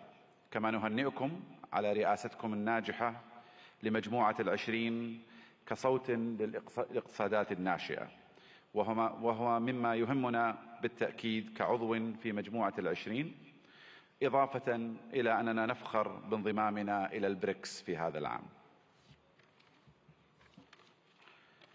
منذ أن انطلقت رؤية المملكة 2030 قبل ما يقارب 8 سنوات، ارتفع ناتجنا المحلي بنسبة 66%، وتضاعف استثمارنا الأجنبي المباشر 4 مرات، ونحن على بعد نقطة واحدة فقط من هدفنا المتمثل أن تصبح المملكة العربية السعودية أحد أكبر 15 اقتصاداً في العالم بنهاية هذا العقد بإذن الله. إن مكانة المملكة كشريك استثماري في البنى التحتية التقليدية والطاقة في القرن العشرين تتجاوز ذلك، لتشمل القطاعات الصناعية والخدمية في القرن الحادي والعشرين، مثل السياحة والثقافة والنقل والطاقة المتجددة وتقنية المعلومات والاتصالات والمدن والمصانع الذكية، بالإضافة إلى البناء والنفط والغاز. إضافة إلى أن أصول صندوق الاستثمارات العامة السعودي تجاوزت 700 مليار ريال، كما يحتل سوق الأسهم في المملكة المرتبة التاسعة عالمياً، بعد أن صعد من المرتبة 25 في عام 2016، وقد بلغت الشركات المدرجة في السوق السعودي أكثر من 200 شركة، ويشاركنا اليوم مجموعة من هذه الشركات. إن مشاريع المملكة تعد فريدة من نوعها من حيث النطاق والطموح، لأنها تمثل بعضا من أكبر المشاريع المستقلة على مستوى العالم، وتوفر للمستثمرين فرصة استثنائية لإعادة تعريف الصناعات والحصول على حصة في السوق، ومنها نيوم، مشروع البحر الأحمر، القدية والعلا، ومشروع بوابة الدرعية وغيرها من المشاريع. وخلال هذه القمة ستتاح لكم الفرصة لمعرفة المزيد مباشرة من الأشخاص الذين صمموا هذه المشاريع وقادوها منذ البدايات. أصحاب الفخامة والسمو والمعالي الحضور الكريم، إن المملكة العربية السعودية لا تشترك مع الهند في المصالح الاستراتيجية فحسب، بل تشتركان أيضا في طموحات مماثلة تشمل التحول الرقمي والابتكار والدفاع والفضاء. كما تفخر المملكة بكونها جزءا من الاتفاقية التاريخية والتي تم الإعلان عنها على هامش قمة مجموعة العشرين المثمرة التي عقدتها الهند في سبتمبر الماضي، وهي اتفاقية إنشاء ممر اقتصادي يربط الهند والشرق الأوسط وأوروبا بالسكك الحديدية وخطوط الموانئ وخطوط الأنابيب، كذلك مثل كابلات البيانات والهيدروجين والكهرباء، مما سيعزز بإذن الله سلاسل الإمداد والتوريد في جميع أنحاء العالم، مع خلق فرص استثمارية غير مسبوقة في المملكة والهند والدول الشريكة الأخرى. في الختام أشكر مضيفين الكرام جميعا على استضافتنا، ونسأل الله لهذه القمة التوفيق والنجاح، وأشكركم جميعا على اهتمامكم وحسن الاستماع. شكرا جزيلا، والسلام عليكم ورحمة الله وبركاته. Thank you very much, sir. We now invite Lord Tariq Ahmed, Minister of State, Middle East, North Africa, South Asia, United Nations and the Commonwealth, UK, for his address.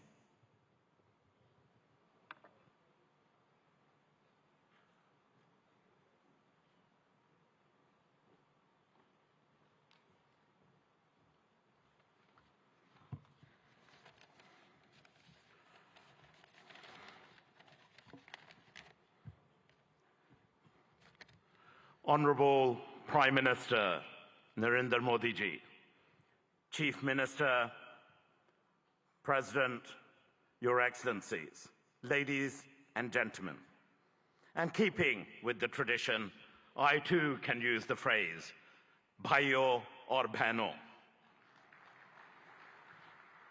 ब्रितानी सरकार की तरफ से भारतीय सरकार को नमस्कार और बहुत-बहुत बधाई हो।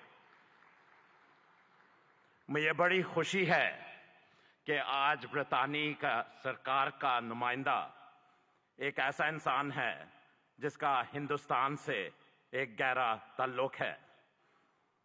Prime Minister Modi ji, you defined the living bridge between our United Kingdom and India. And therefore, it is appropriate that I also extend the greetings of my Prime Minister, Rishi Sunak, indeed the son-in-law of Bharat, the son-in-law of India. And on this occasion of the 10th Vibrant Gujarat, it's my honor to represent the British government on this auspicious occasion. This summit has truly, in every sense, served as a masterclass on how to go about attracting global investors, to have a stake in that remarkable growth, which, as we've seen captains of industry line up and say, is truly remarkable of India-Bharat story. Our nations may be separated by thousands of miles geographically, but that vast distance can diminish with the warmth between our people, that living bridge. And there is so much in common between our two nations. I'm going to park the whole theory of cricket for a moment, but that is an important bridge. And to those nations represented here who don't quite understand cricket, I assure you we, the UK and India, stand together in helping you understand this great game. But India's leadership, and in congratulating the Prime Minister and indeed the whole government of India on G20 last year, was a true testament to its determination. And I'm grateful to my friend, the Minister for External Affairs, Jaishankar ji, for your leadership during that occasion, along with Prime Minister Modi ji as well. And I'm really confident, Prime Minister, that this living bridge of people and ideas and innovation will truly make our partnership a potent combination for the years ahead. And I just want to reflect briefly on the why this is. India is the second largest investor in the United Kingdom. More than 900 Indian businesses operate in the United Kingdom. Indian FDI in the UK is growing faster than any other country. And for our part, the United Kingdom has a unique mix of world-class expertise and indeed talent.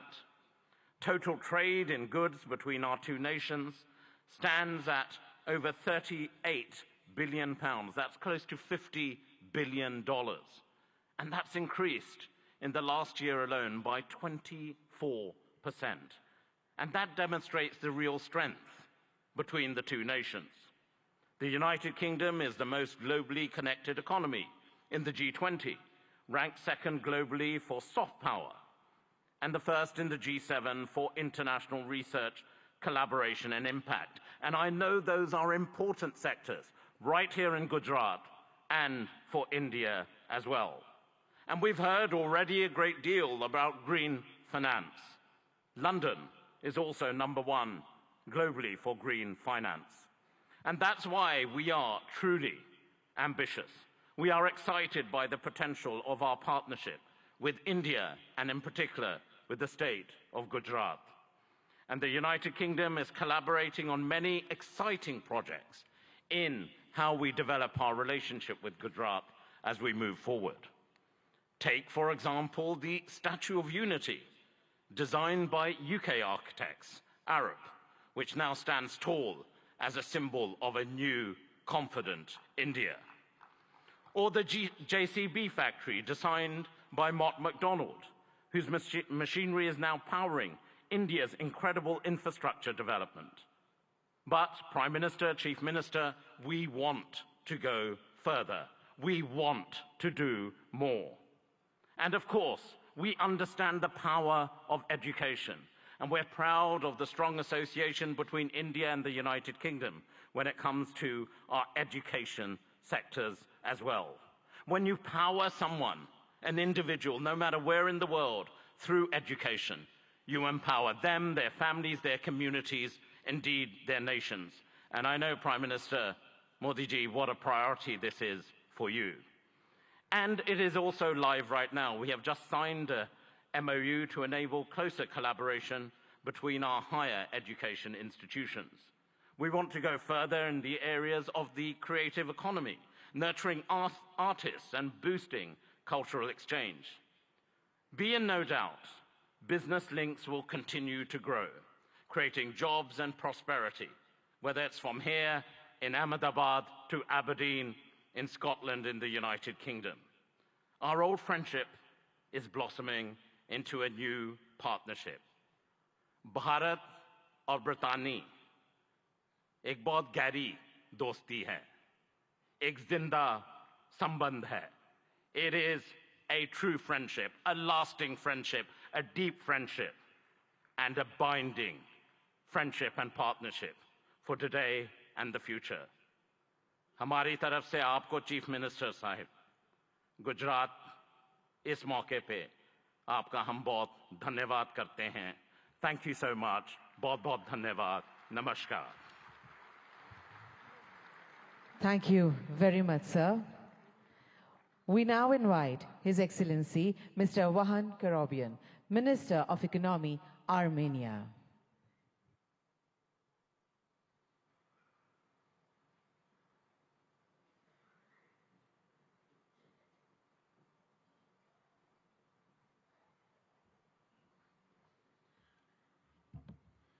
Honorable Excellency Prime Minister Shri Narendra Modi, Honorable Chief Minister of Gujarat Bhuendra Bhai Patel, Excellencies, distinguished guests, ladies and gentlemen. Welcome to the vibrant Gujarat 10th Global Summit.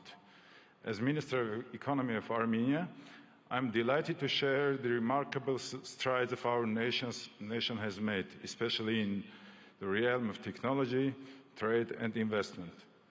Our economy is doubled in 3-year time, and economic boom has not only reshaped our domestic landscape, but also positioned Armenia as the most advanced economy within the Caucasus and Eurasian Economic Union. In the burgeoning tech sector, dynamic trade environment and attractive investment opportunities in Armenia have drawn global attention. Our commitment to continuously improving a business-friendly environment is evident in our progressive policies, which have been instrumental in catalyzing growth and innovation. For example, with our good friends from United Arab Emirates, we managed to increase our mutual trade by 10 times to $2 billion in just 2-3 years, building firm trade bridges between different fragments of the world economy. A pivotal aspect of our economic narrative is the increasing movement of trade and investments between India and Armenia. This bilateral investment flow is a testament to the deepening economic ties between our nations. It's heartening to see Armenian investments finding a fertile ground in India, and likewise, Indian investments flourishing in Armenia. We see investments in high-tech manufacturing, metallurgy, mining, jewelry and diamond cutting, and other sectors. Armenia may also contribute to semiconductor efforts of Gujarat and India, especially in R&D services. We have homed R&D centers for several semiconductor companies, such as Cisco, Microchip Technology, AMD, Siemens, NVIDIA, Synopsys, and others. Given this promising potential, it's crucial for both the Armenian and Indian governments to further encourage and develop this mutual trade, logistics, and investment opportunities. By doing so, we can unlock new avenues of collaboration, foster innovation, and pave the way for a prosperous future. Armenia's strategic position within the Eurasian Economic Union opens up additional prospects. Leveraging this position can benefit businesses looking to tap into the expansive Eurasian market, facilitating industrial development, trade, logistics, and joint ventures. Honorable Prime Minister, recently, Prime Minister of Armenia announced Crossroads of Peace project that is aimed to strengthen logistics and economic connectivity across the region. As we convene at this summit, I offer you to explore the logistics opportunities to connect India and Europe via Iran's Chabahar, Armenia, and Georgia. This multimodal transport route, which is under development now, may become a competitive linkage between Europe or Eurasia and India. For centuries, Armenian traders were actively engaged in trade between India and Europe. Let's strengthen our ties again, embark on new ventures, and march towards a future marked by shared success and mutual growth. Thank you for the honor of presenting Armenia at this prestigious summit. Together, let's build a framework for sustained cooperation and mutual investments that benefits both our great nations and the region as a whole. Let's build the gateway to the future. Thank you. Thank you very much, sir. We now invite His Excellency Mr. Teeth Risalo, Minister of Economic Affairs and Information Technology, Estonia.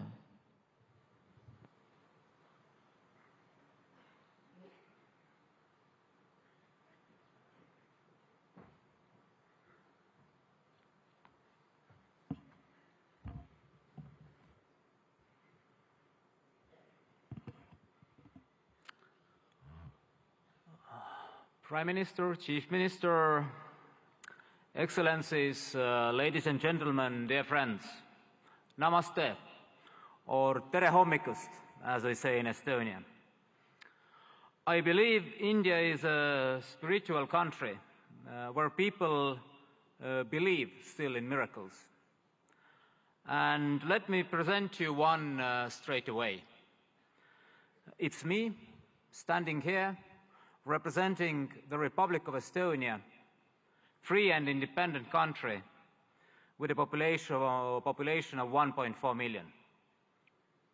Archaeology tells us that Estonians have been living in the same place for 5,000 years. But from the written history of 1,000+ years, we have been independent only 50. Despite that, we have maintained a unique culture and a full-blown, unique language and a full-blown culture. We regained our independence only 30 years ago. We started from zero. We had devastated economy, zero capital, and no major natural resources. For now, we are widely recognized as first and one of the most advanced digital societies. Estonia is a global leader in harnessing the power of technology for its citizens. But the truth is, miracles just don't happen. You have to work hard to arouse them. And that's why we are here, to work together with nations and regions who share the same values: democracy, rule of law, market economy, drive forward. India certainly has an instrumental role to play that those values prevail globally. You have proved it repeatedly, most recently with the excellent execution of the G20 presidency. Thank you again, Prime Minister Modi, for the leadership. Estonia is ready to work with you and offer our best knowledge on digital public goods, on e-governance, cybersecurity, green tech, educational technology, and personal medicine. And we know India grows when the states grow. So we're happy to work on all this with Gujarat, because Gujarat means growth. And then, if we work hard, we know the reward. In the end, the truth alone trumps. Thank you. Hope for a good cooperation. Thank you very much, sir. We now invite His Excellency Mr. Riyad Mazzour, Honorable Minister of Industry and Commerce, Morocco, for his address.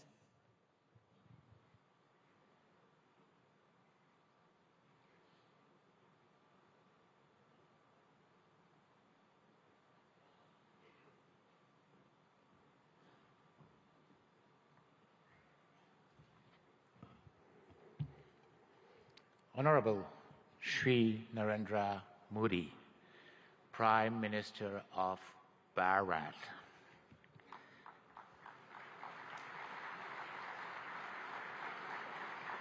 Honorable Chief Minister of Gujarat, Shri Bhavendra Patel. Honorable Head of States, Chief of Governments, Ministers, Excellencies, ladies and gentlemen, it's my honor and distinct privilege to address this esteemed assembly at the 10th Vibrant Gujarat Global Summit, representing the Kingdom of Morocco.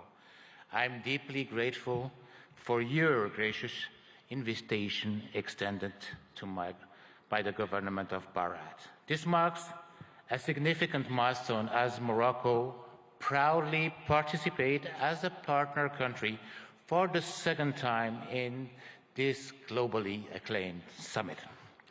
This summit, an initiative that we owe you, Prime Minister Modi, that we owe to your leadership, stands as a beacon of opportunity, not only in fostering business projects, but also in fortifying the enduring bonds of cooperation and friendship that so splendidly unites Morocco and Bharat. The historical visit of our beloved King Mohammed VI to Bharat in 2015 and his meeting with you, Prime Minister, Honorable Prime Minister Modi, marked a new era in the cooperation between my country and Bharat, raising the level of bilateral relation to a strategic partnership. Even our beloved king at that time expressed his admiration for the Indian model, which has succeeded in emerging as one of the largest world economy. Let me comment on what has been said beforehand.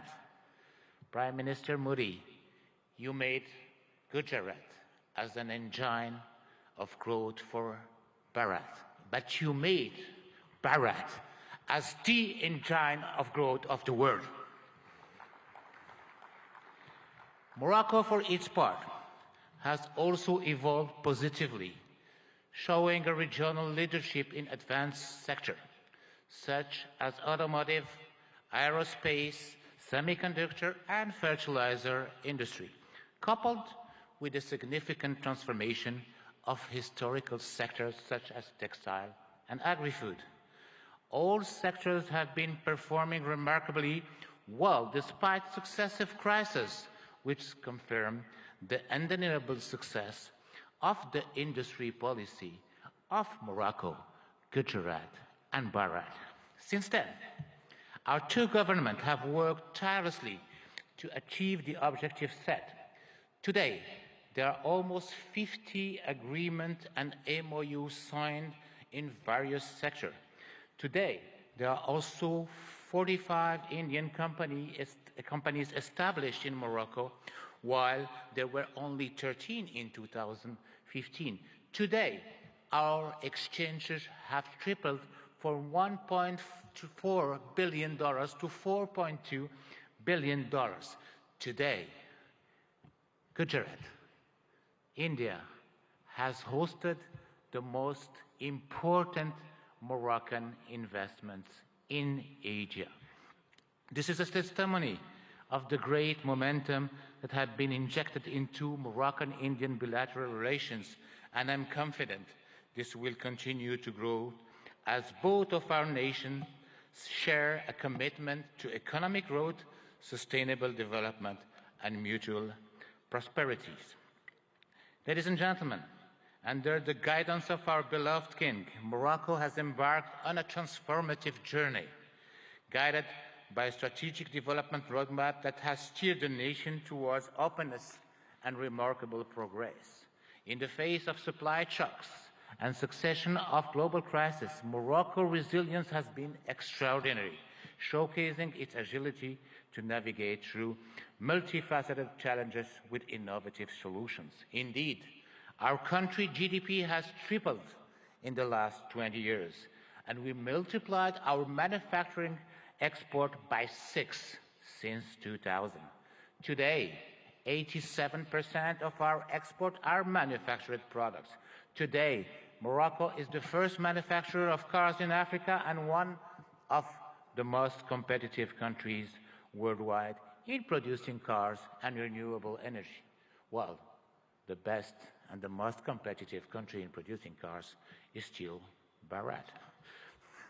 Moreover, thanks to our ideal position as a continental and world-class hub, its free trade agreements giving access to more than 100 countries and 2.3 billion consumers, and its political and monetary stability, Morocco offers great opportunities for investors to settle.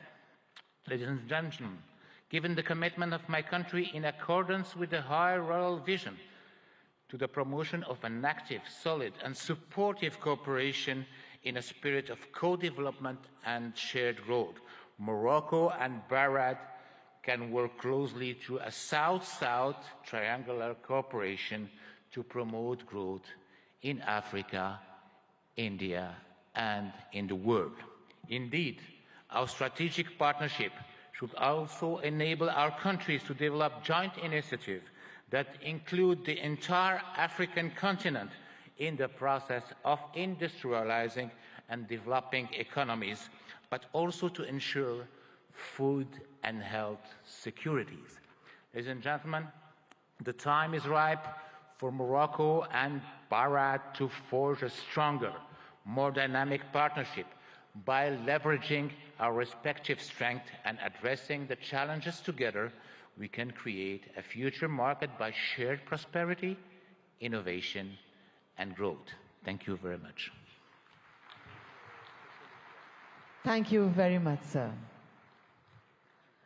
We would now like to welcome His Excellency Mr. Prakash Sharan Mahat, Finance Minister of Nepal.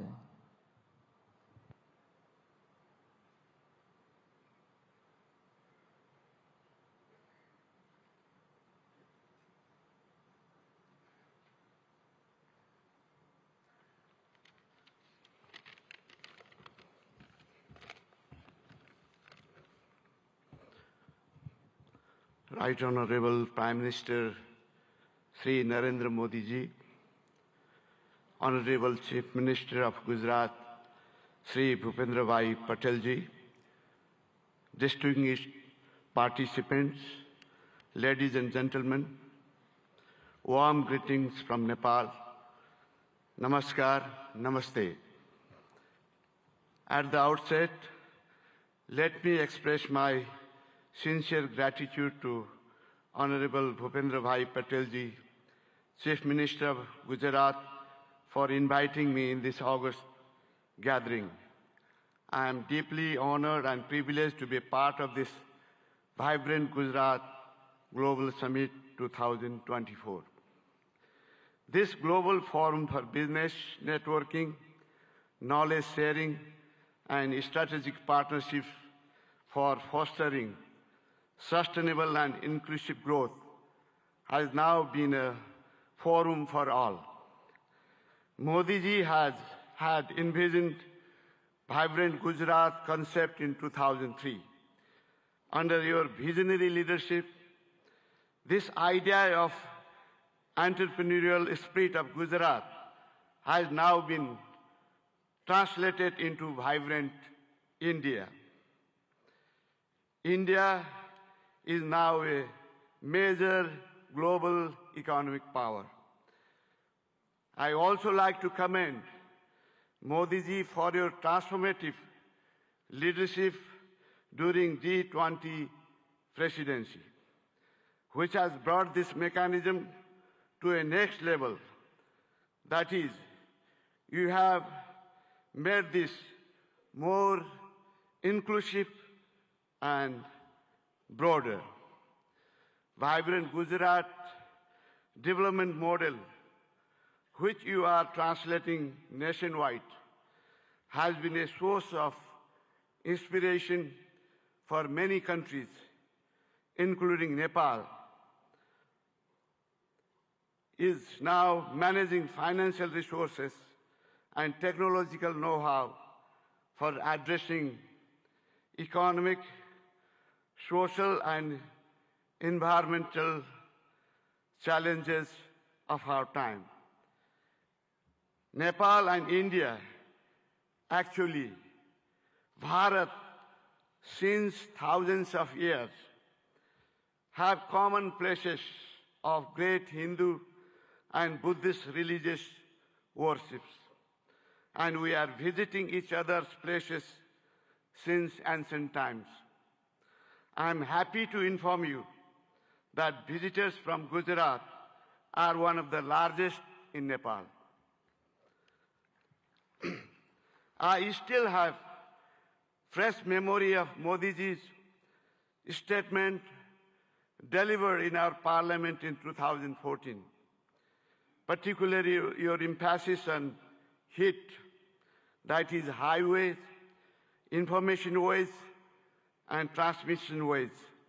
I am happy to share that we are working together in all these areas to improve connectivity, strengthen market linkages, and to reduce transaction costs. Recently, Nepal and India have signed a long-term power purchase agreement of exporting 10,000 megawatt of electricity to India over 10 years of time. This will immensely open up investment opportunity in hydropower in Nepal. It will also contribute to achieve green energy transition target not only for Nepal, but also in India.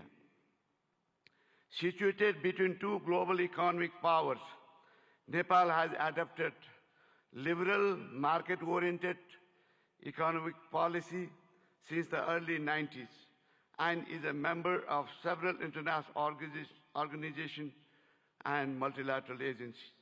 And we are implementing trade and investment policies and regulation of international standards.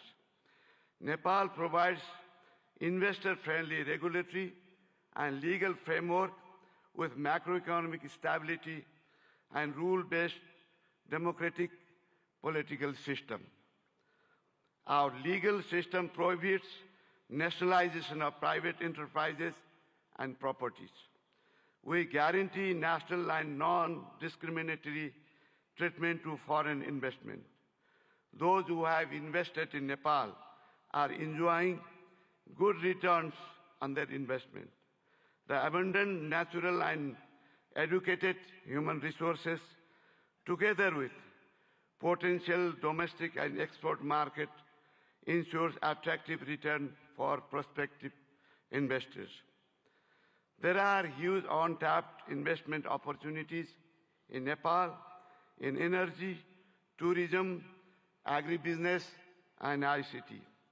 There are also other potential areas of investment such as health, education, manufacturing, construction, transportation, mining, banking, and financial services. Nepal is organizing Investment Summit in April 28 and 29 this year in Kathmandu. I would like to use this occasion to cordially invite all captains of industries and entrepreneurs from India and other participating countries for your valuable involvement in this summit. I hope your innovative business ideas and investment decisions will be a milestone for unlocking growth potential of Nepal.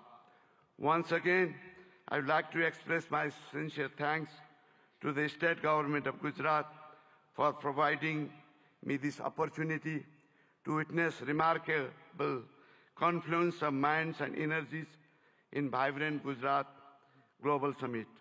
I wish for the grand success of this summit. Thank you very much.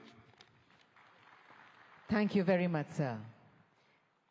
We now invite His Excellency Mr. Tran Lu Quang, Deputy Prime Minister of the Socialist Republic of Vietnam, to deliver his address.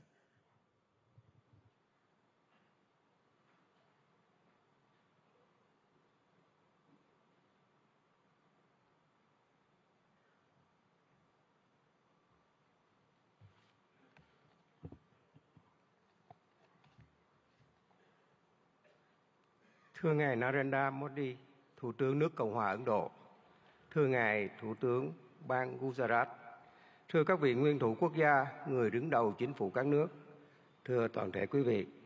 Hôm nay, tôi rất vui mừng tham dự Hội nghị Thượng đỉnh toàn cầu Gujarat đầy sức sống lần thứ 10 với chủ đề Cửa ngõ vào tương lai tại bang Gujarat, quê hương của vị lãnh tụ vĩ đại Mahatma Gandhi của đất nước và nhân dân Ấn Độ anh em, quê hương của ngài Thủ tướng Narendra Modi. Với quy mô ngày càng lớn và sự tham gia đông đảo của lãnh đạo và doanh nghiệp Ấn Độ cũng như các nước, Gujarat đầy sức sống đã thể hiện rõ tầm nhìn của Thủ tướng Modi và nỗ lực của bang Gujarat, góp phần khẳng định sự hấp dẫn cũng như vai trò và vị thế quốc tế ngày càng cao của Ấn Độ. Chúng ta đang sống trong một thế giới đầy biến động phức tạp và khó lường.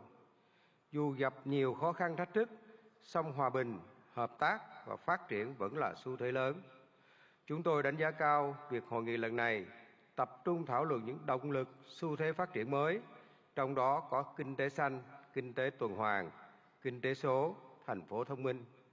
Đây cũng là những lĩnh vực ưu tiên trong tiến trình phát triển và hội nhập quốc tế của Việt Nam. Để thúc đẩy mạnh mẽ các lĩnh vực nêu trên, hướng tới các mục tiêu phát triển bền vững, chúng tôi cho rằng các chính phủ cần tạo lập khuôn khổ chính sách, pháp lý và môi trường đầu tư kinh doanh thuận lợi, ổn định, minh bạch, công bằng, triển khai các chiến lược, kế hoạch một cách nhất quán.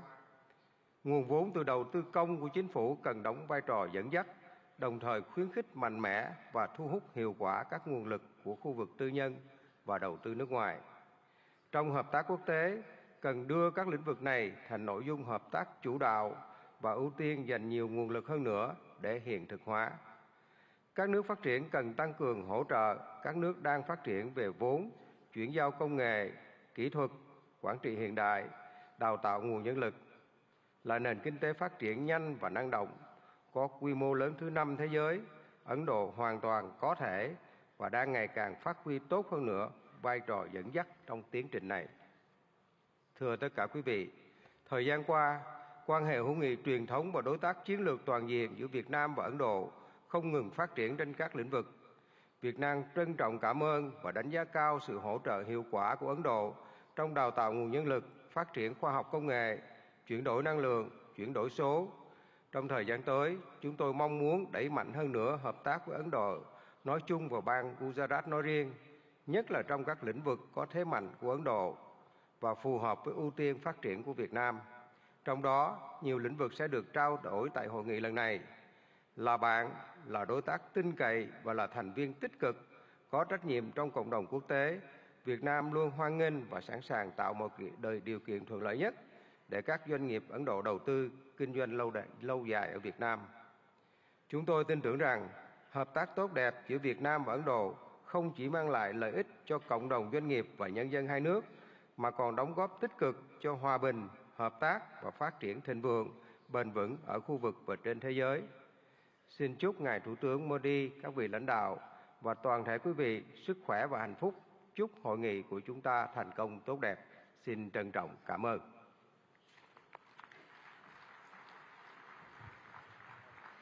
Thank you very much, sir. We now honored to invite His Excellency Mr. Petr Fiala, Honorable Prime Minister, Czech Republic, for his address.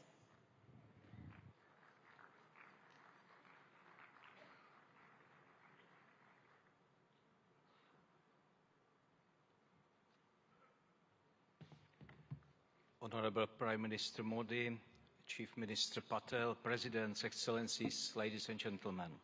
First, please let me congratulate you on 20 years of this successful summit. I'm excited to see Gujarat's impressive economic growth and to feel the energy of the largest democracy in the world. Thank you, Chief Minister Patel, for your kind hospitality. It is a real pleasure to be here. Ladies and gentlemen, the topic of this summit is Gateway to the Future. It is a big inspiration. We are at a special point and can choose our future. It is a time of dramatic risks, but also of great chances, because the problems of today are very complex. It is not wise to concentrate on only one strategy. I think the humanity needs to work with three main priorities, three keys to unlock the gateway.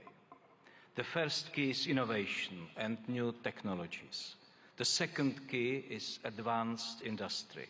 And the third key is applied research, which benefits the public, like in health and medicine.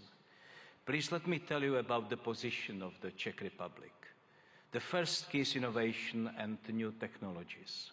My country is quickly moving to a higher value economy.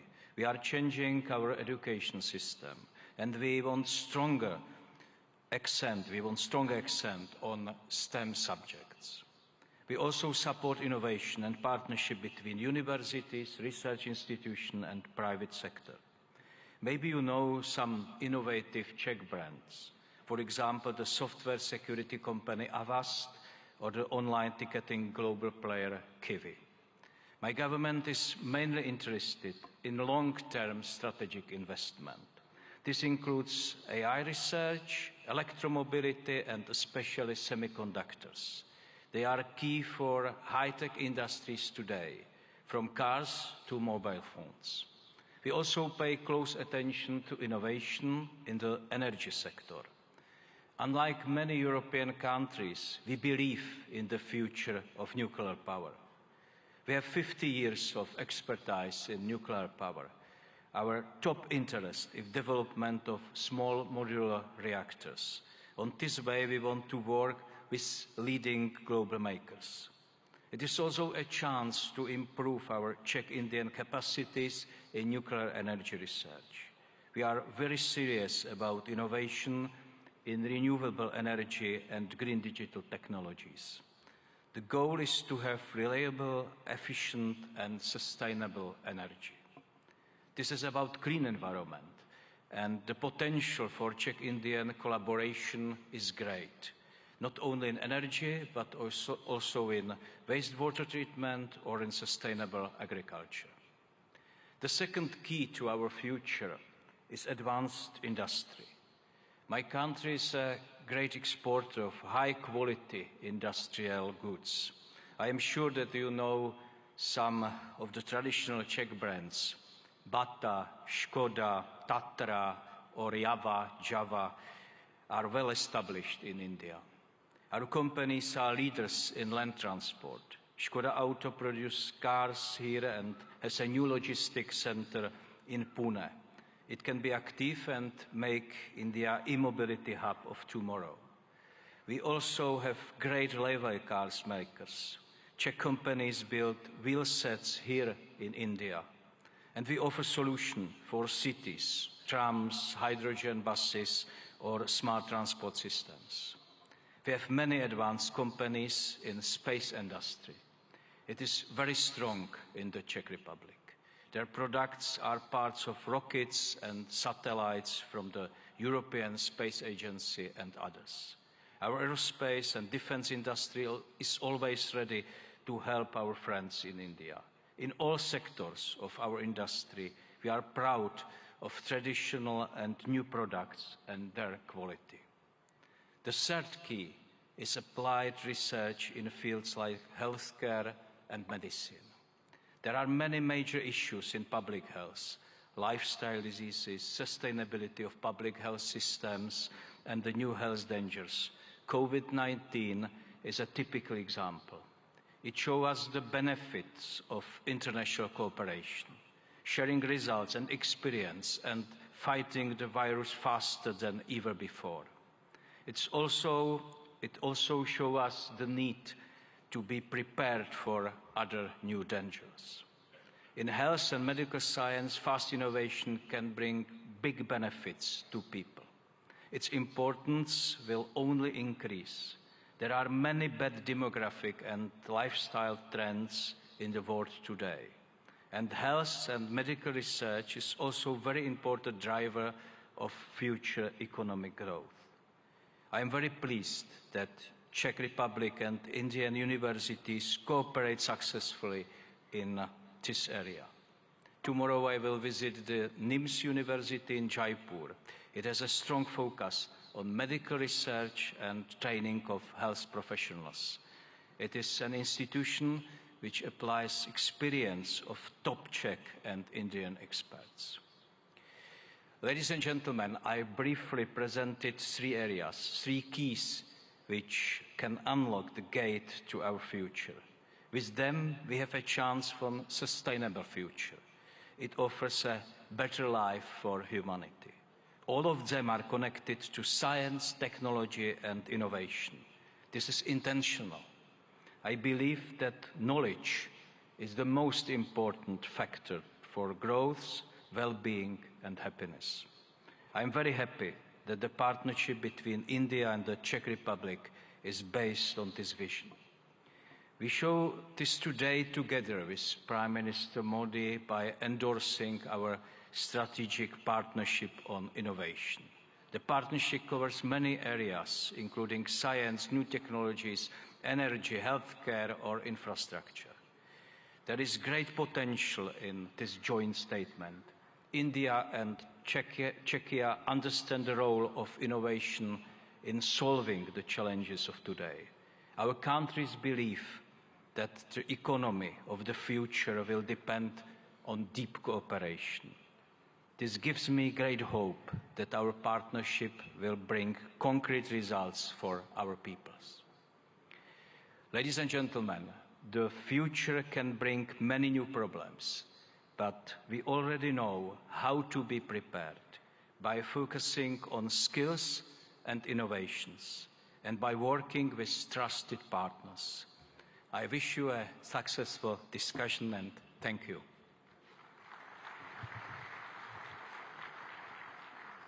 Thank you very much, sir, for your words of appreciation and encouragement. We now feel proud in inviting His Excellency Mr. Philip Nyusi, Honorable President, Mozambique, to deliver his address.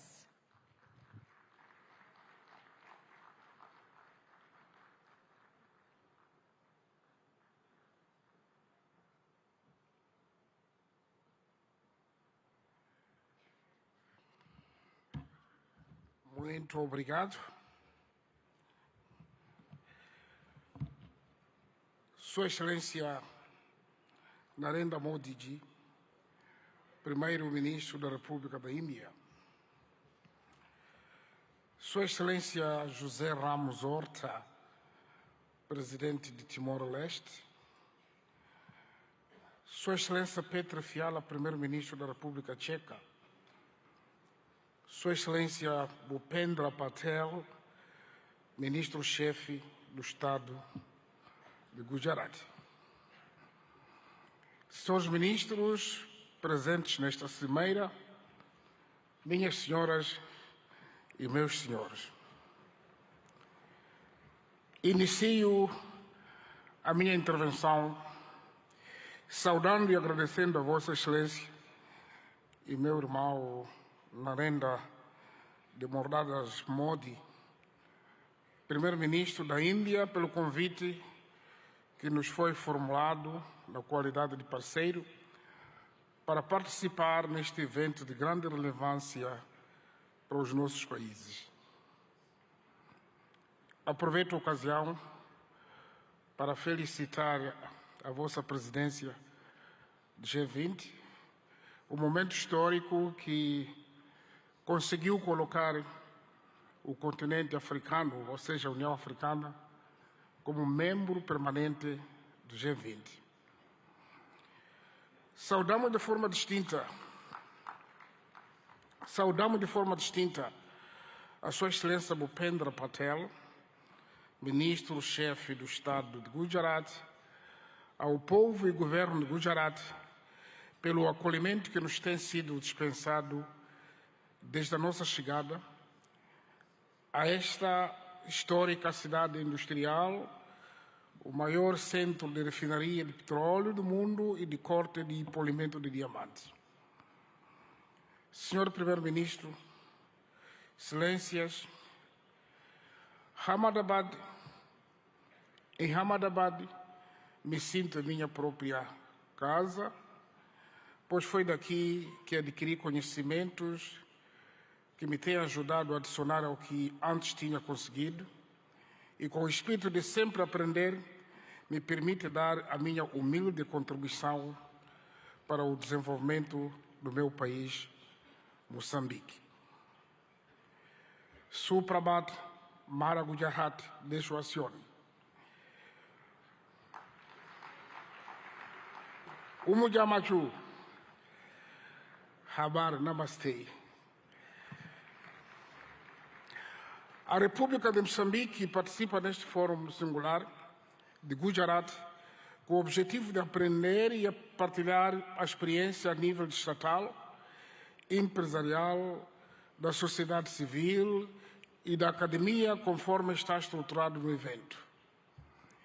É nosso interesse identificar oportunidades e estabelecer parcerias para coletivamente e com base em vantagens mútuas criar alicerces para o desenvolvimento harmonioso, criação da riqueza e do bem-estar para os nossos povos. A República da Índia e o Estado de Gujarat, em particular, oferecem a muitos países em desenvolvimento a oportunidade de partilhar a experiência de resiliência e de superação perante obstáculos ao desenvolvimento. O fato desta Cimeira Bienal, instituída há mais de 20 anos, assumir-se como ponto de partida para a autossuficiência de uma região, a Cimeira Global de Gujarat tem também a particularidade de encorajar os países e Estados a fazerem uma apresentação sobre as oportunidades de negócio e de investimentos que oferecem. O nosso interesse em aprender da experiência de Gujarat é ainda maior porque acreditamos na estratégia de desenvolvimento baseada na autossuficiência, ou seja, na produção e transformação interna de recursos ao nosso dispor, destinada a autoconsumo e exportação. Por outro lado, os momentos temáticos agendados nesta edição da Cimeira Global de Gujarat abrangem áreas importantes para o fortalecimento da nossa cooperação bilateral. Destacamos a promoção da feira comercial, os temas sobre a transição para a economia verde no âmbito do desenvolvimento econômico sustentável, tecnologia e inovação como motores de crescimento econômico e a questão do financiamento de infraestruturas sustentáveis. Excelências, Moçambique é um país com potencialidades econômicas ainda por explorar. Pois vejamos, possui terras aráveis e rios abundantes, condições propícias para a prática da agricultura industrial, pecuária e pesca. Mantém enormes reservas para o desenvolvimento da indústria extrativa e transformadora. O país dispõe ainda de grandes reservas de areias pesadas, para além de outros minérios de elevado valor comercial, como tais diamantes, pedras preciosas, cobre, ferro, grafite. Aliás, falando do grafite, o CEO da Suzuki falou da produção de baterias. Imediatamente eu convido para produzir em Moçambique, porque grafite está em abundância. Mas também Moçambique possui carvão mineral e já estamos a exportar para este país em grandes quantidades. Isso só para citar alguns exemplos.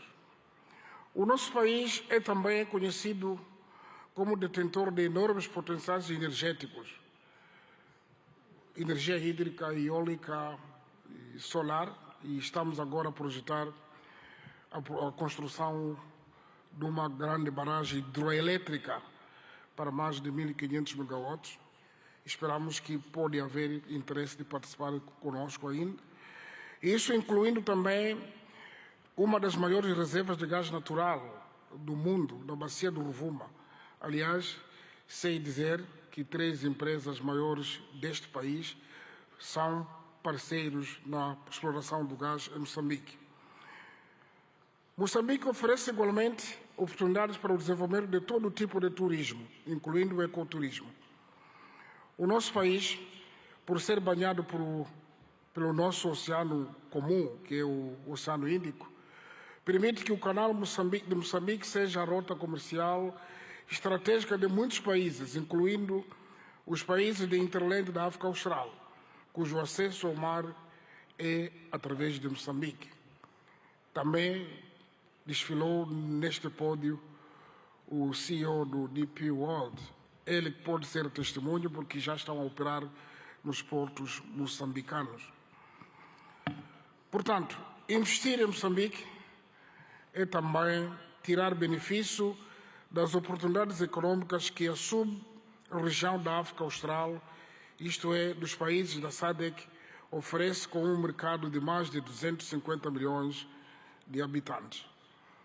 A legislação sobre investimentos em Moçambique oferece um pacote de investimentos de incentivos aos investidores que decidam apostar no país para a produção de bens e serviços que criam oportunidades de emprego para os jovens moçambicanos e concorram para o acréscimo de valor, industrialização e modernização da economia.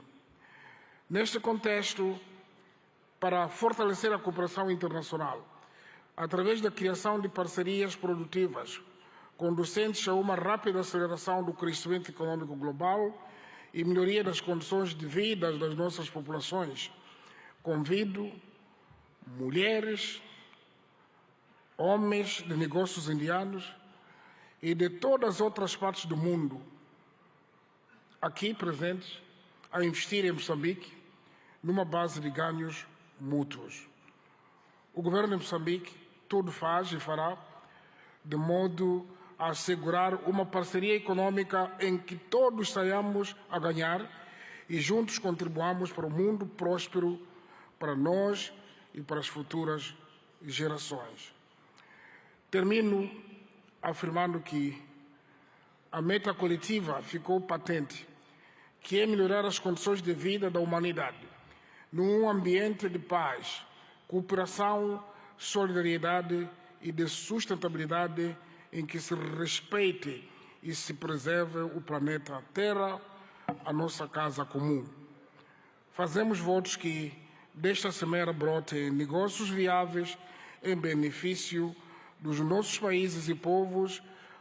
A todos desejamos melhores venturas e muitos sucessos na criação do progresso e bem-estar comum. Obrigado, parabéns, Primeiro-Ministro Modi. Thank you so much, sir, for your words of praise and your insights on shared journey of development. We would now with pleasure invite His Excellency, Mr. José Ramos Mirta, Honorable President Timor-Leste, to deliver his significant address.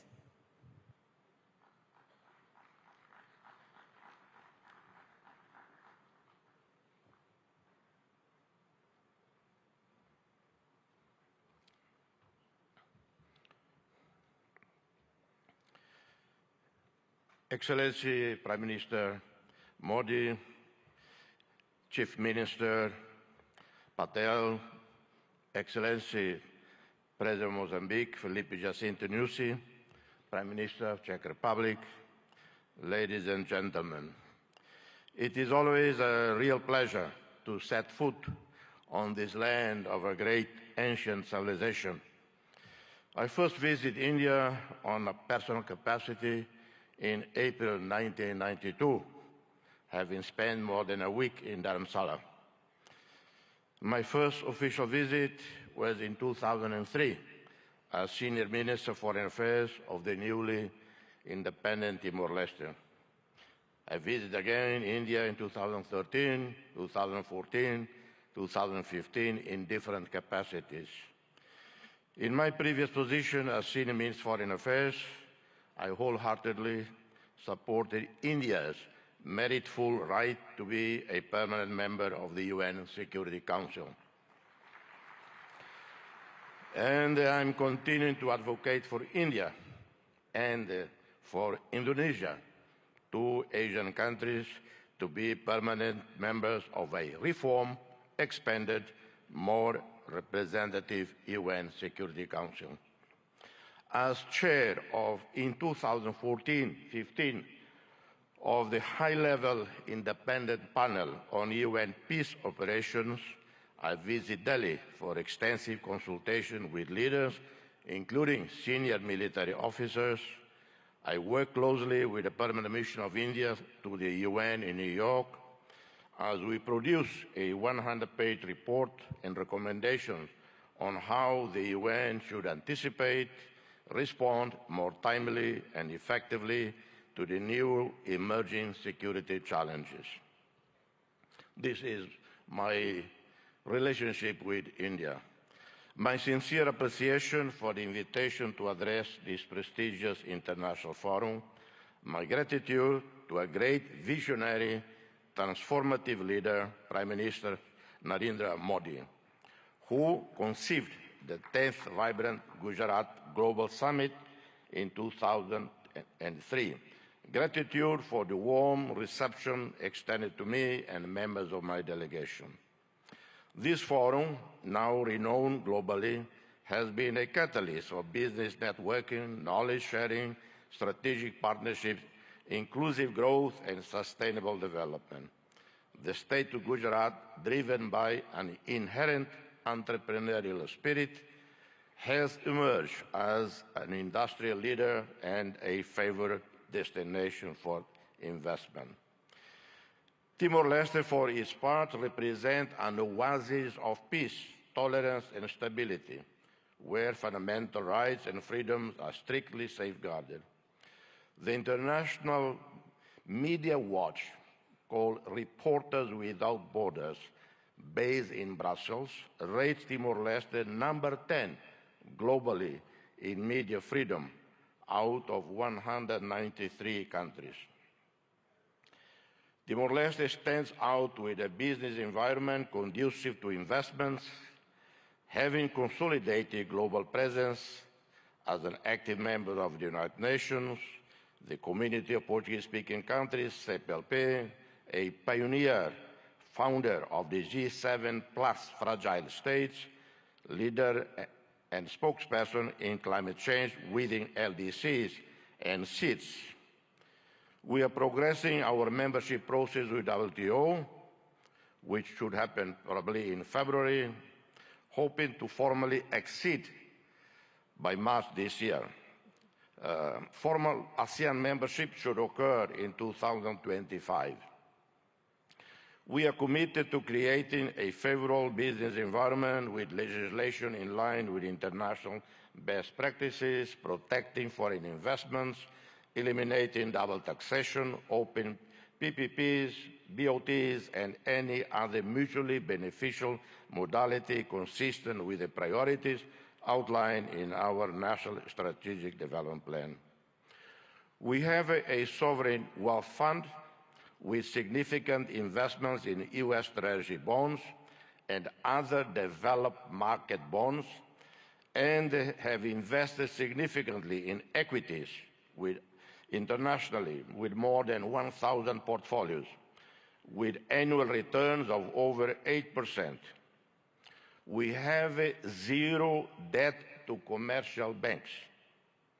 Our debt to regional or multilateral lending institutions is 13% of our GDP.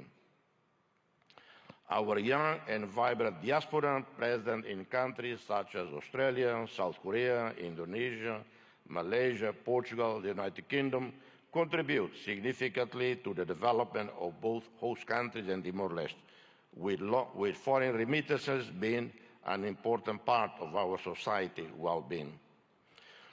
We invite you, ladies and gentlemen, to invest with us, be part of the realization of a dream. Opportunities abound. I outline some. In the tourism sector, almost the entire northern coast of Timor-Leste, plus Atauro and Jaco Islands, teem with the richest biodiversity in the world. That's according to Conservation International, not according to me personally.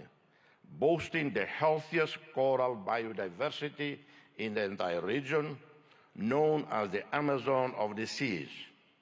Atauro Island, located north of Timor-Leste's capital, is recognized as a most important part of the global center of marine biodiversity and a global priority for conservation. We integrate a region that covers 1.6% of the planet's ocean area, bursting with marine life, home to 76% of all known coral species in the world, and habitat of more than 3,000 species of fish. We are seeking investments and partnerships in hotels, resorts, homestays, convention centers, restaurants, services, customer support, wellness, and hospitals. In the oil, gas, minerals and renewables, we have a vast resources, oil and natural gas reserves, onshore and offshore, within our exclusive economic zone, where the Greater Sunrise gas field stands out, whose consortium led by Woodside is expected to bring this important wealth onshore very soon. In the coming years, Timor-Leste will invest in the construction of a modern gas pipeline and petrochemical industry as part of our major Tasimane project. This major national investment includes, among others, the construction of a refinery, the adaptation of our power station to natural gas, and the development of a multifunctional supply base for all their related needs. We also have large reserves of other minerals, huge marble structures, limestone, as you know, a key resource for the development of cement industries and other construction products, capable of feeding the domestic market and supplying growing foreign demand. Green economy, renewable energies. Committed to sustainable development, we seek to invest in renewable energy as prudent, incremental transition to renewable energies. We are looking forward to working with the UAE, led by a visionary leader, our friend, President Sheikh Mohammed bin Zayed Al Nahyan, with whom we share many commonalities. This is in line with commitments made at the recent COP28 summit held in Dubai. I take the opportunity to congratulate His Royal Highness, the President of UAE, Sheikh Mohammed bin Zayed Al Nahyan, for the success of the UAE chairmanship of the 28th Conference of the Parties to UNFCCC. We have a great potential for developing solar and wind energy production fields, and some projects are underway with the support of the Asia Development Bank, namely in the municipality of Manatutu, where an initial investment of US $120 million is expected to produce in 25 years overall return above US $300 million. We seek to develop hydroelectrics with the construction of dams and mini hydroelectric plants that can take advantage of the mountainous terrain and rainy season, guaranteeing access to clean energy and reserve water for irrigation and urban supply. Infrastructure and transport. In the last 15 years, we have seen dramatic improvements in our infrastructure sector. National roads, electricity now covering 96.1% of the country, one state-of-the-art port, the Port of Tiber Bay, operating since 2022, with a total investment of $280 million. This was a first public-private partnership celebrated between Timor-Leste with the French Bolloré Group and the World Bank. One of the best projects in this sector, it is capable of transforming this port into a hub for connecting people and goods at regional level. We are also starting the first phase of the expansion of Dili International Airport with an initial investment of $97.7 million, partially funded by the ADB, IFC, and the governments of Australia and Japan. This includes expanding the runway, building a modern terminal.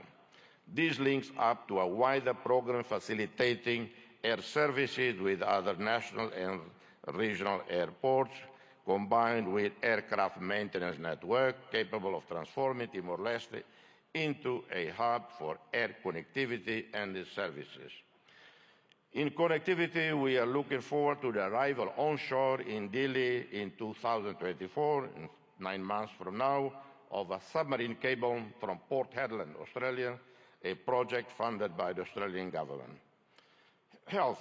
The development of the national health system with improvement and modernization of our primary, secondary, tertiary healthcare network go hand in hand with investments planned in tourism infrastructure, in different economic activities, responding to the needs of our national and foreign customers. We are looking at building new, modern, well-equipped hospitals. In 2002, we had 20 medical doctors for roughly 900,000 people. In 2024, we have over 1,200 medical doctors for 1,400,000 people. Our ASEAN roadmap and accession anticipates the construction of suitable infrastructure to host international summits, such as airports, communication facilities, five-star hotels, convention centers, modern health and hospital services. Agriculture, fisheries and forestry. Timor-Leste has great potential for agricultural development. Traditional crops such as rice, coffee, maize, cassava, cocoa, vanilla. We have one of the best, or I would say the best coffees in the world. I apologize to any coffee producing country here, but I think we are rated the best in the world. And the Prime Minister, I suggest Indians should drink more coffee. That would help selling our coffee. We plan to develop projects that can respond to the needs of domestic consumers, enhance food security and self-sufficiency in order to reduce excessive dependence on imported food. We will invest more in the production, processing, distribution and export of meat, fish and seafood, milk and dairy products with added value that may contribute to reducing malnutrition and poverty. Investments can also be in the reforestation of areas at risk of natural disasters, planting traditional species such as sandalwood, or those with great commercial potential such as mahogany. Inspired by India, we seek technologically sustainable growth, promoting innovation and digital economy. India has highly trained and specialized human resources in the new technology sector, taking advantage of the different telecommunications infrastructures. You have also been successful in developing highly profitable digital economy projects that benefit the entire production value chain. You have linked producers, distributors, retailers and consumers on the one hand, and promoting increasingly innovative, creative, competitive products through digital platforms and social online networks on the other. Prime Minister, dear friend, we eagerly anticipate the inauguration of the Embassy of Democratic Republic of Timor-Leste in Delhi soon, this year. Simultaneously, we await with great anticipation the opening of the Embassy of India in Delhi, thereby solidifying the visionary concept put forth by Your Excellency Prime Minister Modi, a call to forge a Delhi axis of progress and development. The problem with Delhi is sometimes people intend to come to Delhi. Instead, they end up in Delhi. And it happened many times. This axis of progress is set to build upon the robust foundations laid by our shared bilateral and multilateral cooperation. It promises to be a testament to an enduring friendship, echoing the dedicated service of Indian diplomats, such as Ambassadors Kamalesh Sharma, Atul Kar, two dear friends, who serve in our country as special representatives of the UN Secretary General in Timor-Leste. Our gratitude extends to the 7,737 peacekeepers, military and police, who played a critical role over a decade of United Nations missions in Timor-Leste. India, a active contributor to UNTAED, UNMIT played a critical role in fostering stability and security in Timor-Leste. India's commitment to assisting Timor-Leste in developing essential human resources, diplomats, and the leadership officers as part of its process to accession to ASEAN is highly commendable, and we are very grateful to you, Prime Minister. Notably, 12 diplomats have recently undergone training at the Sushma Swaraj Institute of Foreign Service, a demonstration of fulfillment of this commitment. We hope to expand this partnership in coming years. May this summit thrive as a catalyst for fostering fruitful partnership for global sustainable development and shared prosperity. I thank you, and God bless you all. Thank you. We are privileged to have heard the Nobel laureate, His Excellency Mr. Jose Ramzota. Thank you so much, sir, for your enriching address.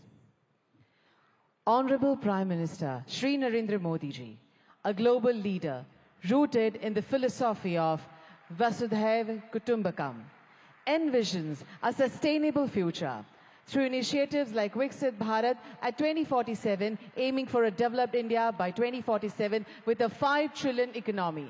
He relentlessly emphasizes sustainable growth. Hailing from vibrant Gujarat, Modi ji's leadership reflects its ethos of entrepreneurship and progress, showcasing Gujarat as a model for development. His global outlook aligns with a vision for an inclusive and prosperous future inspired by Gujarat's cultural richness and economic vibrancy. स्वयं की ज्योति से चमकेगा वो तो हीरा लाल है, स्वयं मस्तक पर जिसके दामोदर का हाथ है. Ladies and gentlemen, please join your hands together to welcome the one and only Honorable Prime Minister of India, Shri Narendra Modi ji.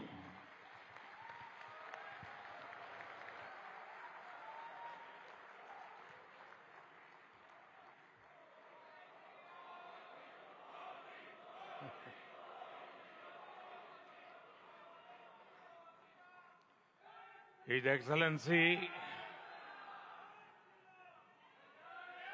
Mr. Philip Nyusi,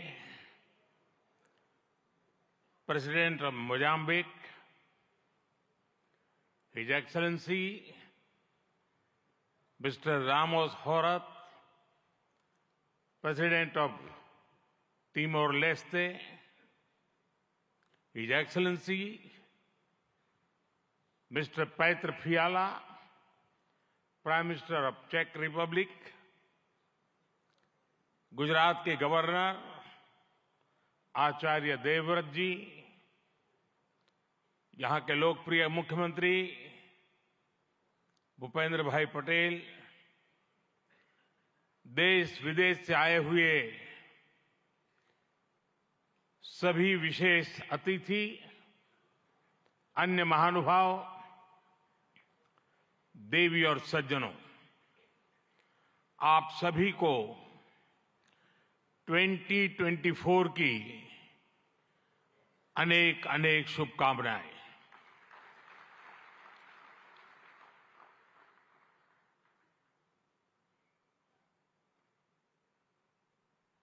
निकट भूतकाल में भारत की आजादी के 75 साल पूरे हुए और अब भारत अगले 25 वर्षों के लक्ष्य पर काम कर रहा है। जब भारत अपनी आजादी के 100 वर्ष मनाएगा, तब तक हमने भारत को विकसित बनाने का लक्ष्य रखा है और इसलिए ये 25 साल का कार्यकाल भारत का अमृत काल है। ये नए सपने, नए संकल्प और नित्य नूतन सिद्धियों का कार्यकाल है। इस अमृत काल में ये पहली वाइब्रेंट गुजरात ग्लोबल समिट हो रही है और इसलिए इसका महत्व और बढ़ गया है। इस समिट में आए 100 से ज्यादा देशों के प्रतिनिधि भारत की इस विकास यात्रा के अहम सहयोगी हैं। मैं आप सभी का स्वागत करता हूं, अभिनंदन करता हूं। फ्रेंड्स, यूएई के राष्ट्रपति मेरे brother his highness Sheikh Mohammad bin Zayed का इस आयोजन में शामिल होना हमारे लिए बहुत खुशी की बात है।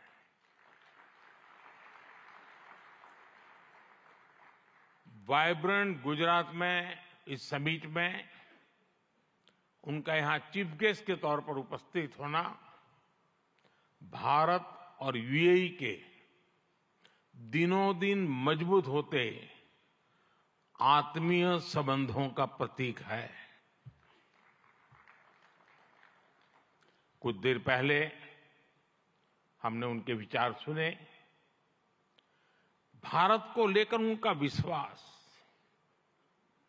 उनका सहयोग बहुत ही गर्मजोशी से भरा हुआ है। जैसा उन्होंने कहा, vibrant Gujarat summit economic development और इन्वेस्टमेंट से जुड़ी जानकारियों और अनुभव साझा करने का ग्लोबल प्लेटफॉर्म बन गई है। इस समिट में भी भारत और यूएई ने फूड पार्क्स के विकास के लिए, रिन्यूएबल एनर्जी के क्षेत्र में सहयोग बढ़ाने के लिए, इनोवेटिव हेल्थ केयर में निवेश के लिए कई महत्वपूर्ण समझौते किए हैं। भारत के पोर्ट इंफ्रास्ट्रक्चर में यूएई की कंपनियों द्वारा कई बिलियन डॉलर के नए निवेश पर सहमति बनी है। यूएई के सॉवरेन वेल्थ फंड द्वारा गिफ्ट सिटी में ऑपरेशन शुरू किए जाएंगे। ट्रांसवर्ल्ड कंपनी यहां एयरक्राफ्ट और शिप लीजिंग एक्टिविटीज भी शुरू करने जा रही है। भारत और यूएई ने जिस तरह अपने रिश्तों को एक नई ऊंचाई दी है, उसका बहुत बड़ा श्रेय मेरे brother his highness Sheikh Mohammad bin Zayed को जाता है। फ्रेंड्स, मोजाम्बिक के प्रेसिडेंट हिज एक्सेलेंसी न्यूसी से कल भी मेरी बहुत विस्तार से बात हुई है। उनके लिए तो गुजरात आना पुरानी यादों को ताजा करने जैसा है। प्रेसिडेंट न्यूसी आईआईएम अहमदाबाद के एल्यूमनाई है।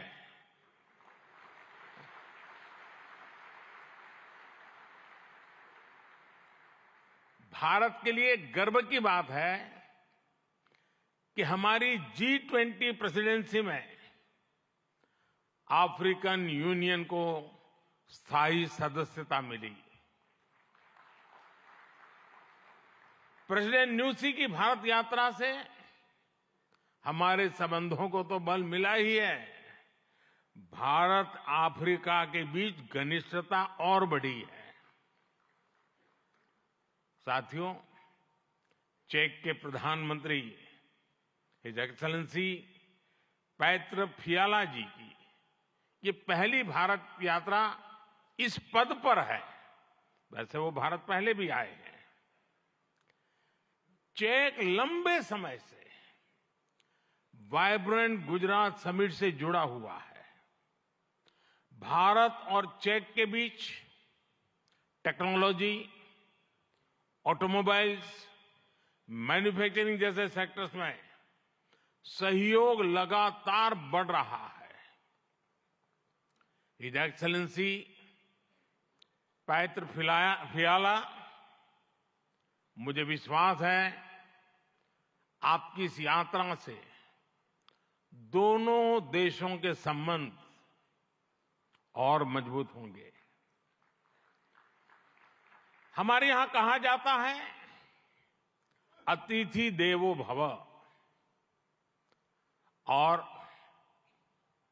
प्रधानमंत्री के रूप में आपकी तो ये पहली भारत विजिट है। उम्मीद है आप बहुत शानदार यादें लेकर यहां से जाएंगे। फ्रेंड्स, नोबेल लॉरिएट और तिमोर लेस्ते के राष्ट्रपति हिज एक्सेलेंसी रामोस होर्ता का भी मैं भारत में स्वागत करता हूं। हिज एक्सेलेंसी रामोस होर्ता का गांधीनगर आना और विशेष है। आपने महात्मा गांधी के नॉन वायलेंस के सिद्धांत को अपने देश के स्वातंत्र संग्राम से जोड़ा है।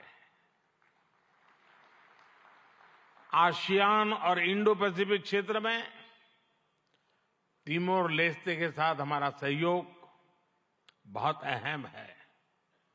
फ्रेंड्स, कुछ समय पहले ही वाइब्रेंट गुजरात ग्लोबल समिट को 20 वर्ष पूरे हुए हैं। बीते 20 वर्षों में इस समिट ने नए आइडियाज को प्लेटफॉर्म दिया है। इसने इन्वेस्टमेंट्स और रिटर्न्स के लिए नए गेटवे बनाए हैं। और अब वाइब्रेंट गुजरात ग्लोबल समिट की इस बार की थीम है गेटवे टू द फ्यूचर। 21वीं सदी की दुनिया का फ्यूचर हमारे साझे प्रयासों से ही उज्जवल बनेगा। भारत ने अपनी G20 प्रेसिडेंसी के दौरान भी ग्लोबल फ्यूचर के लिए एक रोडमैप दिया है। वाइब्रेंट गुजरात ग्लोबल समिट के इस एडिशन में भी इस विजन को और आगे बढ़ा रहे हैं। भारत I2U2 और दूसरे मल्टीलेटरल ऑर्गेनाइजेशन के साथ पार्टनरशिप को लगातार मजबूत कर रहा है। One world, one family, one future का सिद्धांत विश्व कल्याण की अनिवार्य आवश्यकता है। फ्रेंड्स, आज तेजी से बदलते हुए वर्ल्ड ऑर्डर में भारत विश्व मित्र की भूमिका में आगे बढ़ रहा है।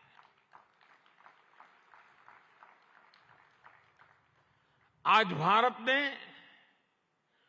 विश्व को ये भरोसा दिया है कि हम साझा लक्ष्य तय कर सकते हैं, अपने लक्ष्य प्राप्त कर सकते हैं। विश्व कल्याण के लिए भारत की प्रतिबद्धता, भारत की निष्ठा, भारत के प्रयास और भारत का परिश्रम आज की दुनिया को ज्यादा सुरक्षित और समृद्ध बना रहा है।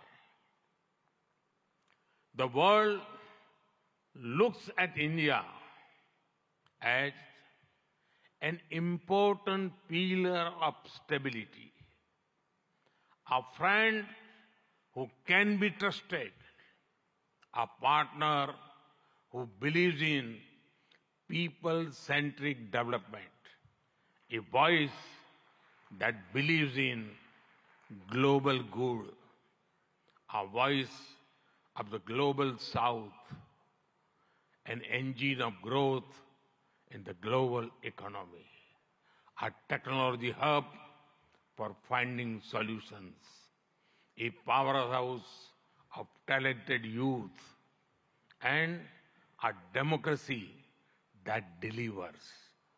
Friends, भारत के 1.4 बिलियन लोगों की प्रायोरिटीज और एस्पिरेशंस, ह्यूमन सेंट्रिक डेवलपमेंट पर उनकी आस्था, इंक्लूसिविटी और इक्वलिटी का हमारा कमिटमेंट, विश्व समृद्धि और विश्व के विकास का बहुत बड़ा आधार है। आज भारत दुनिया की 5th लार्जेस्ट इकोनॉमी है। 10 साल पहले भारत 11th पर था। आज दुनिया की हर प्रमुख रेटिंग एजेंसी का अनुमान है कि भारत अगले कुछ वर्षों में दुनिया की टॉप 3 इकोनॉमी में जाएगा।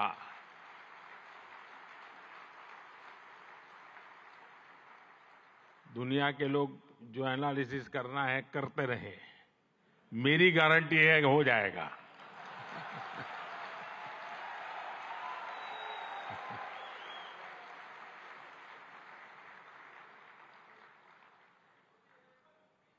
एक ऐसे समय में जब विश्व अनेक अनिश्चितताओं से घिरा हुआ है, तब भारत दुनिया में विश्व की एक नई किरण बनकर के उभरा है। भारत की प्राथमिकताएं बिल्कुल स्पष्ट है। आज भारत की प्राथमिकता है sustainable industry, infrastructure and manufacturing. आज भारत की प्राथमिकता है new age skills, futuristic technology, AI and innovation. आज भारत की प्राथमिकता है green hydrogen, renewable energy, semiconductors, इसका पूरा इकोसिस्टम। इसकी एक झलक हम vibrant Gujarat global trade show में भी देख सकते हैं। और मेरा तो आग्रह है कि ट्रेड शो जरूर देखें। गुजरात के भी स्कूल कॉलेज के विद्यार्थी जरूर जाएं। कल दिन में मैंने हिज एक्सेलेंसी न्यूसी और हिज एक्सेलेंसी रामोस होर्ताई जी के साथ इस ट्रेड शो में काफी समय गुजारा है। इस ट्रेड शो में कंपनियों ने world class state of the art technology से बने प्रोडक्ट्स का निदर्शन किया है। E mobility, startups, blue economy, green energy और स्मार्ट इंफ्रास्ट्रक्चर जैसे ट्रेड शो में एक प्रकार से छाए हुए हैं। ये जितने भी सेक्टर्स हैं, इनमें इन्वेस्टमेंट के लिए आपके पास लगातार नए अवसर बन रहे हैं। साथियों, आप सभी वैश्विक परिस्थितियों से भली भांति परिचित है। ऐसे में आज अगर भारत की इकोनॉमी में इतना रेजिलियंस दिख रहा है, अगर आज भारत की ग्रोथ में इतना मोमेंटम दिख रहा है, तो इसके पीछे बड़ी वजह है बीते 10 वर्षों में स्ट्रक्चरल रिफॉर्म्स पर हमारा फोकस। इन रिफॉर्म्स ने भारत की इकोनॉमी की कैपेसिटी, कैपेबिलिटी एंड कॉम्पिटिटिवनेस बढ़ाने का बहुत बड़ा काम किया है। रिकैपिटलाइजेशन और आईबीसी से हमने भारत के बैंकिंग सिस्टम को दुनिया के सबसे मजबूत बैंकिंग सिस्टम में से एक बना दिया है। ईज ऑफ डूइंग बिजनेस पर जोर देते हुए हमने 40,000 से ज्यादा कंपनीज को समाप्त कर दिया है, कंप्लायंसेस को समाप्त कर दिया है। जीएसटी ने भारत में टैक्स के अनावश्यक जाल को खत्म किया है। भारत में हमने ग्लोबल सप्लाई चेन के डाइवर्सिफिकेशन के लिए बेहतर माहौल बनाया है। हाल में ही हमने 3 FTA साइन किए ताकि ग्लोबल बिजनेस के लिए भारत और अट्रैक्टिव डेस्टिनेशन बन सके। इनमें से एक FTA तो यूएई के साथ ही हुआ है। हमने अनेक सेक्टर्स को ऑटोमेटिक रूट से FDI के लिए ओपन किया है। आज भारत इंफ्रास्ट्रक्चर पर रिकॉर्ड इन्वेस्ट कर रहा है। पिछले 10 वर्ष में भारत का कैपेक्स 5 गुना अधिक हो चुका है। फ्रेंड्स, भारत आज ग्रीन एनर्जी और अल्टरनेटिव एनर्जी सोर्स को लेकर भी अभूतपूर्व गति से काम कर रहा है। भारत की रिन्यूएबल एनर्जी कैपेसिटी 3 गुना बढ़ी है और सोलर एनर्जी कैपेसिटी में 20 गुना वृद्धि हुई है। डिजिटल इंडिया मिशन ने भारत में लाइफ और बिजनेस दोनों को ट्रांसफॉर्म कर दिया है। 10 वर्षों में सस्ते फोन और सस्ते डेटा से डिजिटल इंक्लूजन की नई क्रांति आई है। हर गांव तक ऑप्टिकल फाइबर पहुंचाने का अभियान, 5G का तेजी से विस्तार आम भारतीयों का जीवन बदल रहा है। आज हम दुनिया में तीसरे बड़े स्टार्टअप इकोसिस्टम है। 10 वर्ष पहले तक भारत में कुछ 100 स्टार्टअप थे। आज भारत में 1,15,000 रजिस्टर्ड स्टार्टअप्स है। भारत के ओवरऑल एक्सपोर्ट में भी रिकॉर्ड बढ़ोतरी हुई है।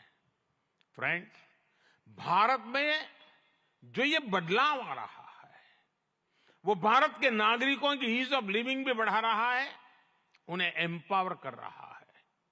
हमारी सरकार के 5 वर्षों में 13.5 करोड़ से ज्यादा लोग गरीबी से बाहर निकले हैं। भारत में मिडिल क्लास की एवरेज इनकम लगातार बढ़ रही है। भारत में फीमेल वर्कफोर्स के पार्टिसिपेशन में भी रिकॉर्ड वृद्धि हुई है। भारत के भविष्य के लिए ये बहुत अच्छी संकेत है और इसलिए मैं आप सभी का आह्वान करूंगा कि भारत की इस विकास यात्रा से जुड़िए, हमारे साथ चलिए।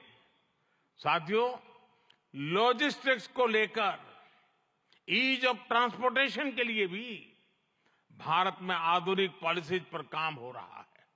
10 साल पहले भारत में 74 एयरपोर्ट थे।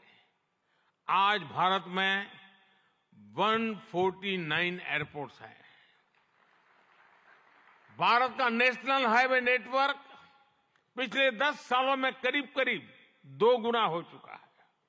10 सालों में हमारा मेट्रो ट्रेन नेटवर्क 3 गुना से ज्यादा बढ़ चुका है। गुजरात हो, महाराष्ट्र हो या फिर हमारी ईस्टर्न कोस्ट लाइन हो, इनको आज डेडिकेटेड फ्रेट कॉरिडोर से जोड़ा जा रहा है।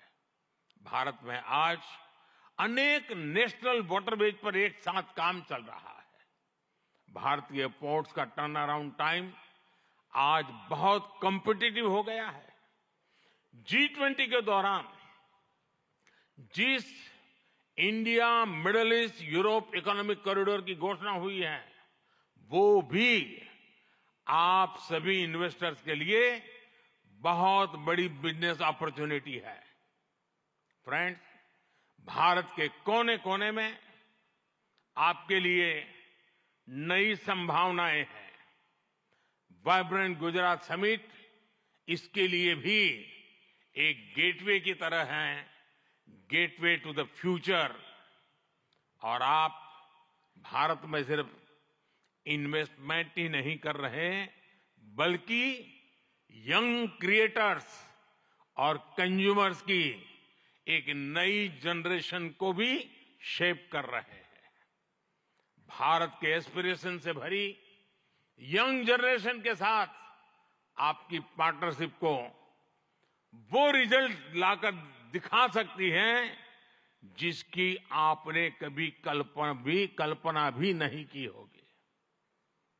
और इसी विश्वास के साथ एक बार फिर आप सभी का वाइब्रेंट गुजरात समिट से जुड़ने के लिए मैं हृदय से बहुत बहुत आभार व्यक्त करता हूं और मैं आपको विश्वास दिलाना चाहता हूं कि आपके सपने ये मोदी का संकल्प है।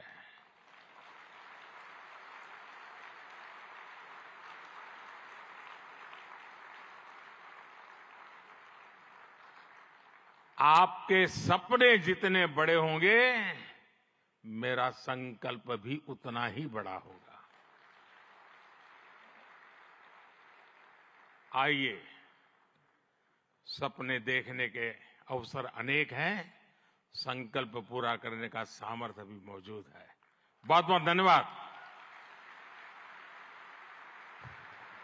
माननीय प्रधानमंत्री महोदय, आपके प्रेरणादायक उद्बोधन और गुजरात की विकास कहानी में सक्रिय रूप से भाग लेने के लिए, सभी को प्रोत्साहित करने के लिए एवं आपकी प्रेरक उपस्थिति के लिए हम भी आपका बहुत बहुत धन्यवाद करते हैं। We extend our heartfelt appreciation for the same. एक बार फिर यहां उपस्थित सभी गणमान्य अतिथि एवं समस्त सभागण का हम आभार व्यक्त करते हैं। बहुत बहुत धन्यवाद।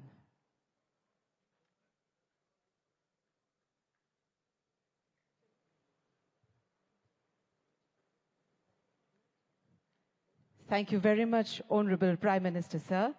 We also extend our heartfelt thanks to His Excellency Sheikh Mohammed bin Zayed Al Nahyan, His Excellency Mr. Jose Ramzorta, His Excellency Mr. Philip Nuzzi, His Excellency Mr. Petre Fiala, and the dignitaries. You will be escorted for the lunch by ushers. So we request you to kindly cooperate. We let first the esteemed dignitaries, our Honorable Prime Minister, sir, and His Excellencies to depart, and then, according to the ushers, you will be guided for the lunch area. Thank you. Thank you very much.